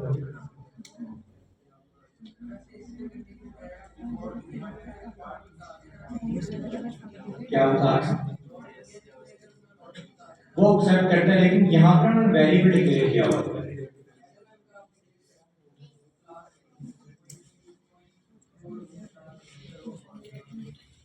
वो सब हो जाएगा, लेकिन यहाँ पे वेरिएबल है जो कि नजर नहीं आ रहा। ओके, इसको डिस्कस करते हैं। अब आपने क्या किया है कि एक क्रू के साथ एक फ्लो के साथ प्रोजेक्ट क्रिएट किया। जब आप फ्लो के साथ प्रोजेक्ट क्रिएट करेंगे तो आप देखेंगे कि इसमें एसआरसी के अंदर या एसआरसी से बाहर आपके पास नॉलेज का फोल्डर नहीं है, ठीक है। अब आप यहाँ से जाते हैं, आप कहते हैं मैंने फ्लो के साथ प्रोजेक्ट क्रिएट किया है और मैं यहाँ से एग्जाम्पल कॉपी करता हूँ ये पीडीएफ वाली, और इसको एज इट इज मैं यहाँ पेस्ट करता हूँ और मैं अपने प्रोजेक्ट को चलाता हूँ, वो चलना चाहिए, वो नहीं चलेगा। अगर आपने फ्लो के साथ प्रोजेक्ट क्रिएट किया है तो आपको क्या करना पड़ेगा, आपका जो हमारे फ्लो का प्रोजेक्ट है उसमें नॉलेज का आपको एक फोल्डर जो है वो रूट डायरेक्टरी के ऊपर बनाना पड़ेगा, जो कि ये इंडिकेट करता है कि जब आप उसके मेथड जो उन्होंने डिफाइन किए हैं बाय डिफॉल्ट जो डाटा रीड करते हैं वो नॉलेज के फोल्डर में से रीड करते हैं। अगर आप नॉलेज का फोल्डर नहीं बनाएंगे, आप उसे कोई मैनुअली पास देते हैं तो आपके पास एरर आते हैं, वो कहते हैं कि पास नॉट फाउंड। अगर आप डॉट डॉट करके भी उसे पास देंगे, स्पेसिफिकली आप रिलेटिव इंपोर्ट करके भी उसे पास देंगे, वो नहीं आता। वो पास हमेशा आपके नॉलेज के फोल्डर में से आता है और उसके अंदर जो फाइल पड़ी हुई है उस फाइल का जो है वो पास होता है। तो अगर आपने फ्लो के साथ प्रोजेक्ट बनाया है तो आपको नॉलेज का फोल्डर मैनुअली क्रिएट करना पड़ेगा। अगर आपने प्रोजेक्ट क्यू के साथ बनाया है तो उसमें जो है बाय डिफॉल्ट आपका जो है वो नॉलेज का फोल्डर जो है वो बना होता है, जो कि ये इंडिकेट करते हैं कि आपके पास किसी भी चीज़ें वो सारी की सारी यहाँ पे नजर आएंगी। अब हम इसको डिस्कस कर लेते हैं कि आपके पास ये इम्प्लीमेंटेशन कैसे होती है नॉलेज के ऊपर।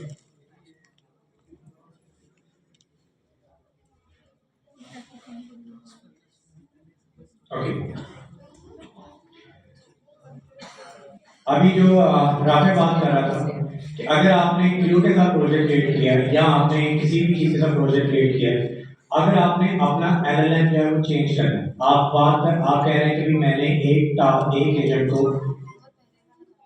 जेमिनाई का एलएलएम देना है, एक एजेंट को मैंने ओपनएआई का देना है, एक को मैंने एंथ्रोपी का देना है, एक को मैंने डीप सी का देना है और मैंने सबका एनालिसिस करवाना है। तो आप एक टास्क को अपना एलएलएम जो है वो पास कर सकते हैं, एक एजेंट को अपना एलएलएम जो है वो पास कर सकते हैं। उसके लिए आपने क्या करना है कि आपने एलएलएम की जो है वो क्लास को इंपोर्ट करना है। सबसे पहले एलएलएम की क्लास को जब आप इंपोर्ट करेंगे, एलएलएम की क्लास को आपने कॉल करना है और उसके अंदर आपने अपना जो है वो मॉडल बताना है। जैसे कि यहाँ पे मॉडल बताया कौन सा GPT-4 हो नहीं। अगर मुझे ओलामा का यूज करना है तो मैं मॉडल ओलामा का यूज यहाँ पे करूँगा। मैं डीप सी का यूज करना चाह रहा हूँ, मैं यहाँ पे डीप सी का लिखूंगा। मैं जमनाई का यूज करना चाह रहा हूँ तो मैं यहाँ पे इसका लिखूंगा जमनाई का। तो ये मेरे पास क्या बनेगा, मॉडल आ जाएंगे। और इसी मॉडल के साथ आप क्या कर सकते हैं, अपनी EPA की भी यहीं पे पास कर सकते हैं। अगर आपके एनवायरमेंट वेरिएबल में पड़ी हुई है तो वैल्यू, अगर आप एनवायरमेंट वेरिएबल में नहीं है आप यहाँ पे अपनी EPA की भी यहाँ पे पास कर सकते हैं। और ये एलएलएम वेरिएबल आप एक एजेंट को एलएलएम के अंदर जो है वो एज इट इज पास जो है वो कर सकते हैं। ये आपके पास हो गया एजेंट को एलएलएम पास करना। अब जब आपने एक नॉलेज प्रोवाइड करना होता है तो नॉलेज आप हमेशा क्यू को देते हैं, आप एजेंट को जो है वो फाइल नहीं देते। आप जो नॉलेज सोर्स है आप क्यू को प्रोवाइड करते हैं कि नॉलेज सोर्सेज और इसके अंदर जो भी आपने डाटा स्टोर किया हुआ है वो आपका एक क्यू की क्लास हो जाए वो आप पास करते हैं। स्ट्रिंग की केस में और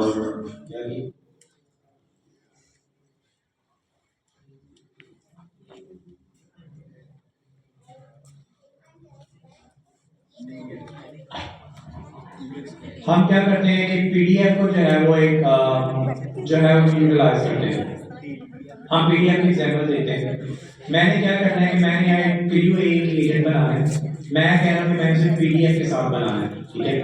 जब मैं पीडीएफ के साथ से बनाऊंगा तो सबसे पहले आपने क्या करना है, जब भी आपने create.knowledge.source की आपके पास क्या है क्लास है, उसके अंदर डिफरेंट जो है वो पीडीएफ नॉलेज के लिए आपके पास पीडीएफ नॉलेज सोर्स है जिसको आप इंपोर्ट करेंगे पीडीएफ नॉलेज सोर्स।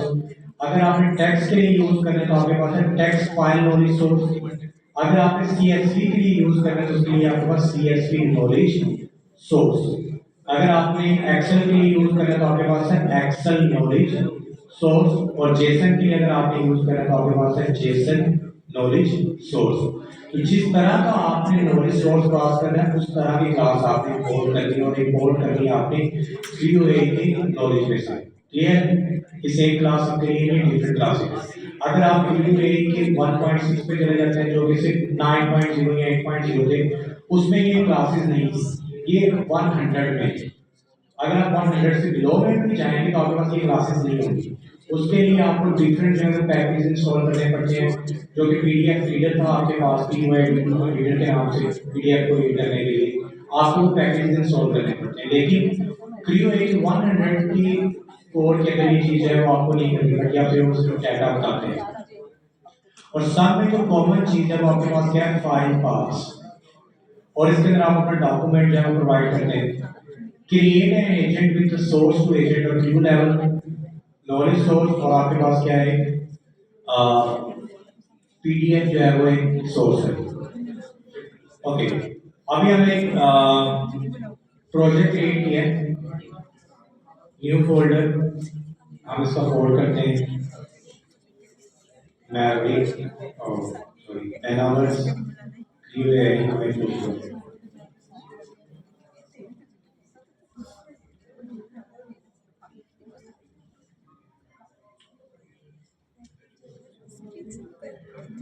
ओके, अब हमारे पास एक क्रू है, ठीक है, जो कि आपके पास पॉइंट डॉट क्रू के नाम से एक क्लास है जिसके अंदर आपने एजेंट डिफाइन किया और आपने इसके बाद क्रू की सारी चीजें जो है इसे पास की और इसके अंदर आपके पास मेन की क्लास है जो कि इसे कॉल कर रहा है और क्रू का जो है वो सिंटैक्स जो है वो चल रहा है। हम क्या करते हैं कि अपना एक नया क्रू बनाते हैं, एक क्रू क्रू कह लेते हैं हम यूनियन,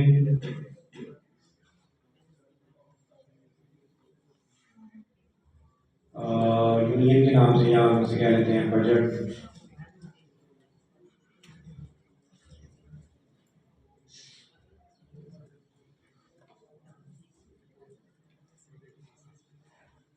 क्रू वन। अब क्रू के अंदर कौन कौन सी चीजें, क्रू के अंदर क्या क्या चीजें रिक्वायर्ड है, एजेंट, टास्क और नॉलेज, अगर आपने नॉलेज ऐड करना है। ओके, सबसे पहले मैं यहाँ पे एक फाइल बनाता हूँ,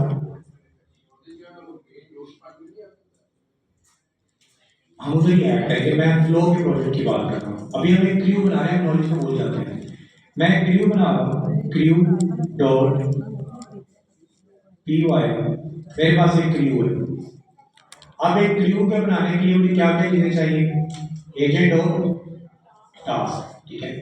अब मेरे पास जो एजेंट है उनको बनाने के लिए मेरे पास बेटर वे क्या है कि मैं कॉन्फ़िग की फाइल बनाऊं और कॉन्फ़िग की फाइल के अंदर जमेल की फाइल में सारी चीजें डिफाइन करूं और अपना जो है वो एक एजेंट बनाऊं।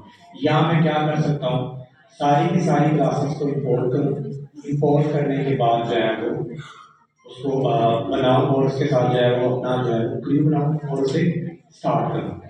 ये सारी की सारी चीजें जो है उसमें मैं कर सकता हूँ। ओके, तो हम फ्लो के अंदर एक फोल्डर बना लेते हैं जिसे हम कहते हैं कॉन्फ़िग, और कॉन्फ़िग के अंदर मैं बना लेता हूँ एजेंट्स डॉट यमल और उसी के साथ एक फाइल बना लेता हूँ टास्क डॉट यमल। हम क्या कर रहे हैं, फ्लो के अंदर मल्टीपल जो है वो क्रूज बना रहे हैं। मैंने क्या बनाया, एक एजेंट्स बनाया और एक मैंने क्या बनाया, एक आपके पास यमल की जो है वो फाइल बनाई।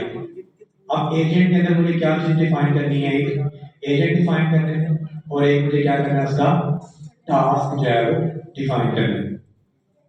ओके,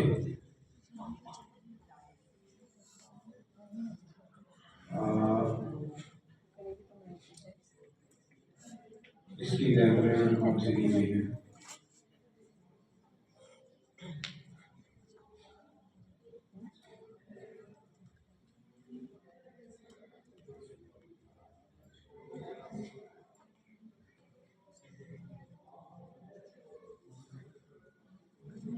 इसकी जो है वो एक शॉर्ट एग्जाम्पल आपको देखनी है।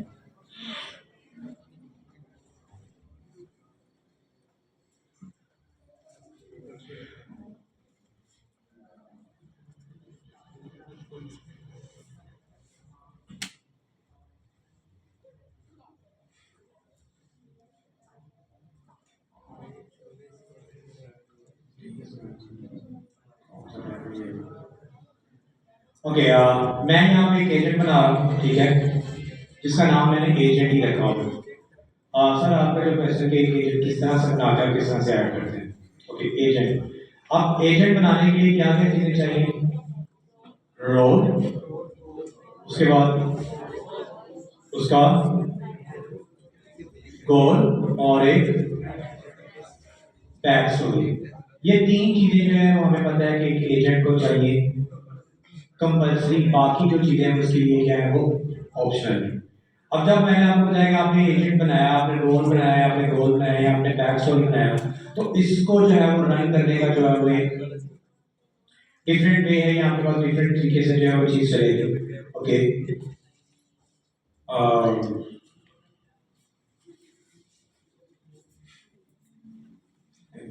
सिंटैक्स YAML का सिंटैक्स के बाद यहाँ पे क्या आता है?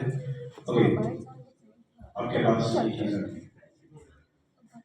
फॉरवर्ड एरो और आपके पास फॉरवर्ड एरो स्पेस के साथ, और ये आपके पास स्पेस के साथ, और ये आपके पास स्पेस के साथ।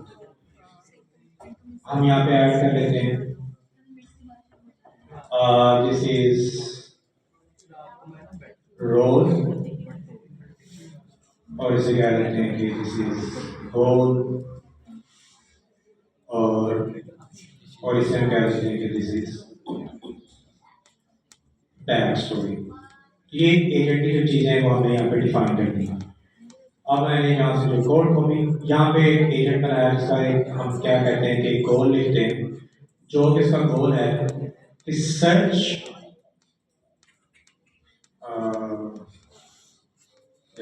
यहाँ पे नहीं है कि आपने search to the PDF and find the relevant answers.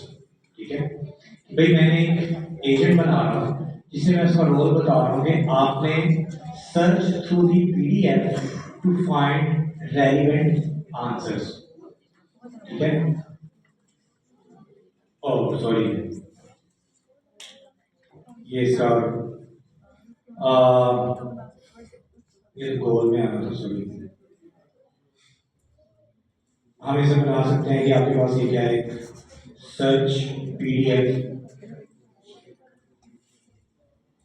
Agent है। ओके, उसके बाद हमने इसे बताया कि the search agent is tap to the searching and extract the data from the document showing the accurate prompt responses. और यहाँ पे से बैक स्टोरी दे दी कि आप एक एजेंट हो जो कि पीडीएफ में से डाटा लेते हैं और उसका जो हमारे अकॉर्डिंग जो है उसे आंसर जो है वो आपने प्रोवाइड करना है। ये से क्या आ गई, बैक स्टोरी आ गई।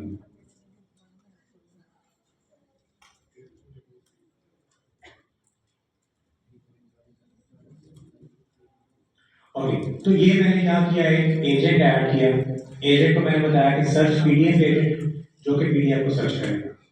गोल बताया कि search through the PDF to find the relevant answer. आपने पीडीएफ को गो थ्रू करना है और रेलेवेंट आंसर्स जो है वो आपने प्रोवाइड करने हैं। उसके बाद the research agent is attached और researching and extract data from the documents ensuring accurate and the prompt responses. भी आपने जो बैक स्टोरी इसके अकॉर्डिंगली आपने जो प्रॉम्प्ट आया आप डॉक्यूमेंट्स में सर्च करना है और आप उसका जो प्रॉपर जो है डाटा प्रोवाइड करना है। अब हम इसका एक टास्क बनाएंगे और उसके बाद हम इसको क्यू में जो है वो यूज करेंगे। इसको यहाँ से टास्क लेके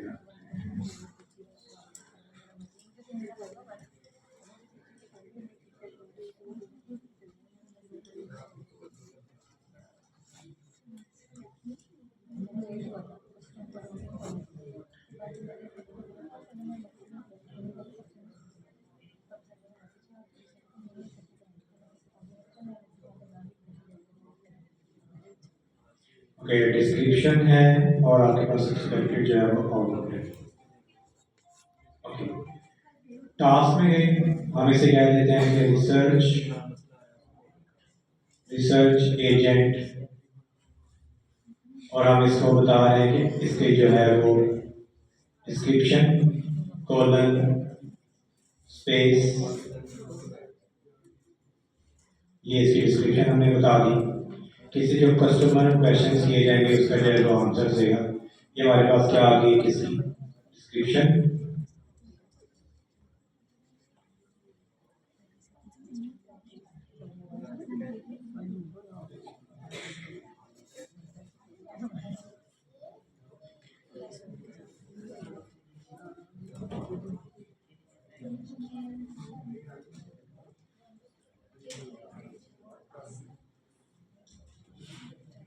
और इधर हम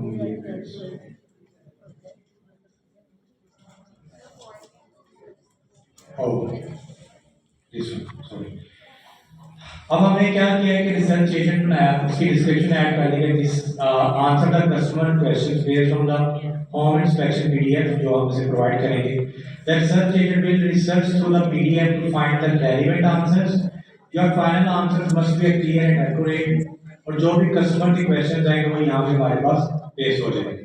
उसके बाद expected output provide a clear accurate answers to the customer questions based on the content of the home inspection PDF. आपको जो पीडीएफ प्रोवाइड की उसकी बेस पे आपने क्या करना है, इसका प्रॉपर जो है वो आंसर जो है वो हमें प्रोवाइड करना है। तो ये हमने एक एजेंट्स बना लिया और एक हमने यहाँ पे टास्क बना लिया। अब हम इसको यहाँ पे यूज करेंगे, अपनी एक क्यू की जो है वो हम क्लास में है वो यूज करेंगे। अब हमें पता है कि हमें जब भी इसे क्यू की क्लास में यूज करना है, जो भी हमने यूज किए हैं वहां से हम दोबारा डाटा ले आते हैं, इसको यहाँ से कॉपी करते हैं और इसको यहाँ पे हम अपनी पूरी पूरी फाइल को यहाँ पे पेस्ट कर देते हैं। ओके, हमें एक एजेंट चाहिए, हमें एक क्यू चाहिए, हमें एक प्रोसेस चाहिए और हमें क्या चाहिए, टास्क चाहिए। मैं सारी चीजें यहाँ से मूव कर रहा हूँ। हमारे पास ओके ये लेटेस्ट डेवलपमेंट हम इसे क्या देते हैं कि लेट पीडीएफ रैक एजेंट्स की इंफॉर्मेशन आ गई हमारे पास। यहाँ से हम यहाँ पे टूल्स को खत्म करते हैं, टूल सी। ओके, हम इसको भी खत्म करते हैं, इसको भी खत्म करते हैं और आगे जो है ओके। अब हमने क्या किया कि हमने कॉन्फ़िग के अंदर जो है वो सारी चीजें यहाँ पे प्रोवाइड की, एजेंट्स और टास्क। ठीक है, क्यूए की फाइल में आई, क्यूए की फाइल में मैंने क्या किया कि config agents.yaml की एक फाइल है, config tasks.yaml की जो है वो आपके पास एक फाइल है जो क्या मिली। अब हमने एक एजेंट बनाया जो कि क्या करता है, रिसर्च करता है। इसका नाम हमने लिख दिया रिसर्च पीडीएफ। एक एजेंट का नाम है रिसर्च पीडीएफ। ठीक है, अब हमने एजेंट के अंदर क्या चीज पास की हुई है, एजेंट के नाम से। तो मुझे क्यूए में क्या पास करना पड़ेगा, config के अंदर एजेंट पास करना पड़ेगा। ओके, अभी के लिए हम इस एजेंट को भी, अब मैंने इस एजेंट का रिसर्च टास्क पीडीएफ, मैंने इसे बताया कि भाई अब मेरे पास जो एजेंट था उसका अपने टास्क जो है वो डिफाइन करना है। हमने टास्क कहाँ पे डिफाइन किया हुआ है, टास्क की फाइल में, और उसका नाम हमने क्या लिखा हुआ है, रिसर्च एजेंट। और हम यहाँ पे आगे से कर देते हैं रिसर्च एजेंट और इसे हम कह देते हैं टास्क, रिसर्च एजेंट टास्क। तो ये सिंपली एक आपके पास जब भी आपने एजेंट बनाना हो तो आप एजेंट्स के अंदर मल्टीपल एजेंट्स को आप ऐड करते हैं, टास्क को ऐड करते हैं। फाइल के अंदर जब भी आपने बनानी है तो आपने हमेशा लेटेस्ट फाइल क्लास का नेम उसको क्यू बेस के साथ क्या करना है, आपने इंपोर्ट करना है। ठीक है, उसके बाद जब भी आपने एजेंट बनाना है तो आपने एजेंट का डेकोरेटर यूज करना है। एजेंट का डेकोरेटर यूज करने के बाद आपने उसके अंदर सारी कॉन्फ़िगरेशन की जितनी भी फाइल्स हैं वो सारी के सारी आपने क्या करनी है, प्रोवाइड करनी है। अब यहाँ पे हम क्या करना चाह रहे हैं, आपने इसके अंदर पीडीएफ को इंप्लीमेंट करना चाह रहे हैं। तो सबसे पहले हम पीडीएफ के एग्जांपल्स में जाएंगे, इसको इंपोर्ट करेंगे, इंपोर्ट पीडीएफ।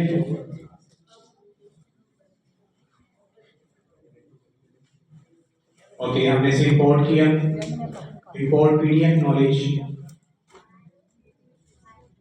पीडीएफ सोर्स, इसको हम यहाँ से कॉपी करते हैं, क्रिएट पीडीएफ सोर्स।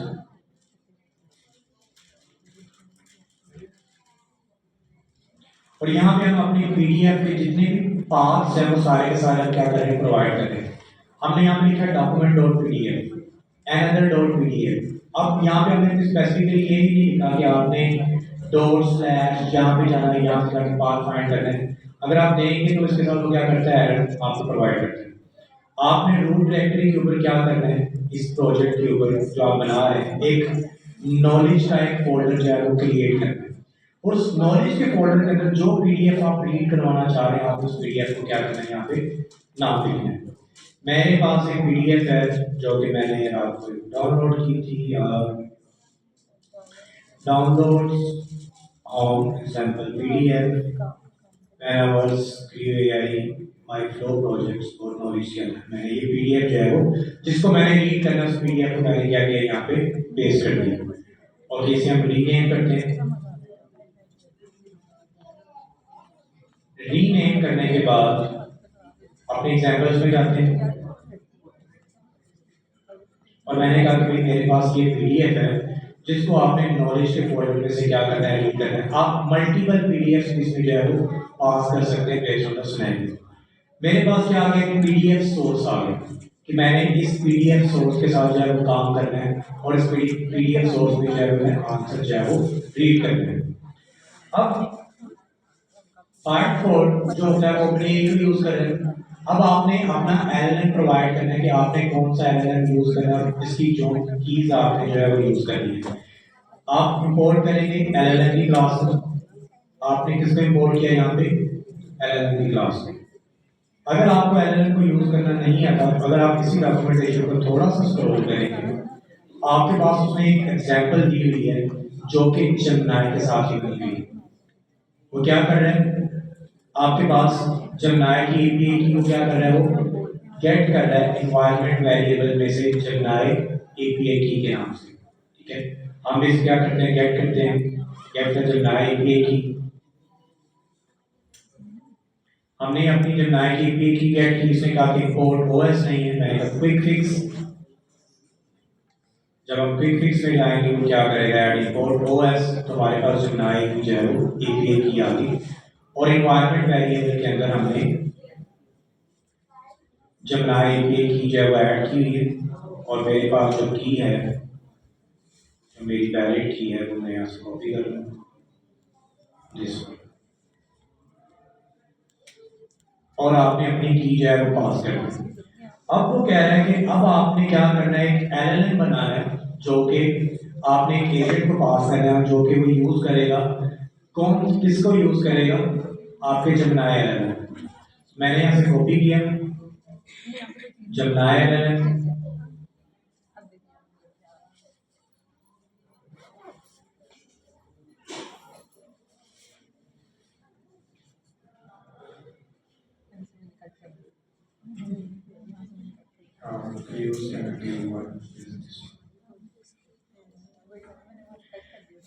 तो जेमिनी, और हम जेमिनी का जो मॉडल यूज कर रहे हैं वो हम यूज कर रहे हैं फ्लैश 0. दिस वन, ये मेरे पास एक मॉडल है जो कि हम यूज कर रहे हैं। मैं देखिए क्रू के प्रोजेक्ट में हमें जो है वो सेट नहीं करने पड़े। मैं ये यहाँ पे सेटअप आपको करके दिखा रहा हूँ कि अगर आपने डिफरेंट एजेंट्स को डिफरेंट एलएलएम्स पास करने हो, मैंने अभी बात की, एक एजेंट को आपने जेमिनी का पास करना है, एक एजेंट को ओपनएआई का पास करना है, एक एजेंट को उलामा का पास करना है। लाइट एलएलएम भी उसको एपीआई कीज प्रोवाइड करेंगे, लेकिन मैं जब आप एक एजेंट क्लास बनाएंगे वो ईएनवी में से ओपनएआई की तो उठा लेगा, तो सारे के सारे कौन से बन जाएंगे, ओपनएआई की के बन जाएंगे। अब मुझे स्पेसिफिकली एक एजेंट को जेमिनी का बनाना है, या मुझे स्पेसिफिकली एक एजेंट को उलामा का बनाना है, कर सकते हैं। वहां से आप यहाँ पे गेट कर लें। ठीक है, मैंने यहाँ पे टाइम सारी यहाँ पे कॉपी पेस्ट किया है।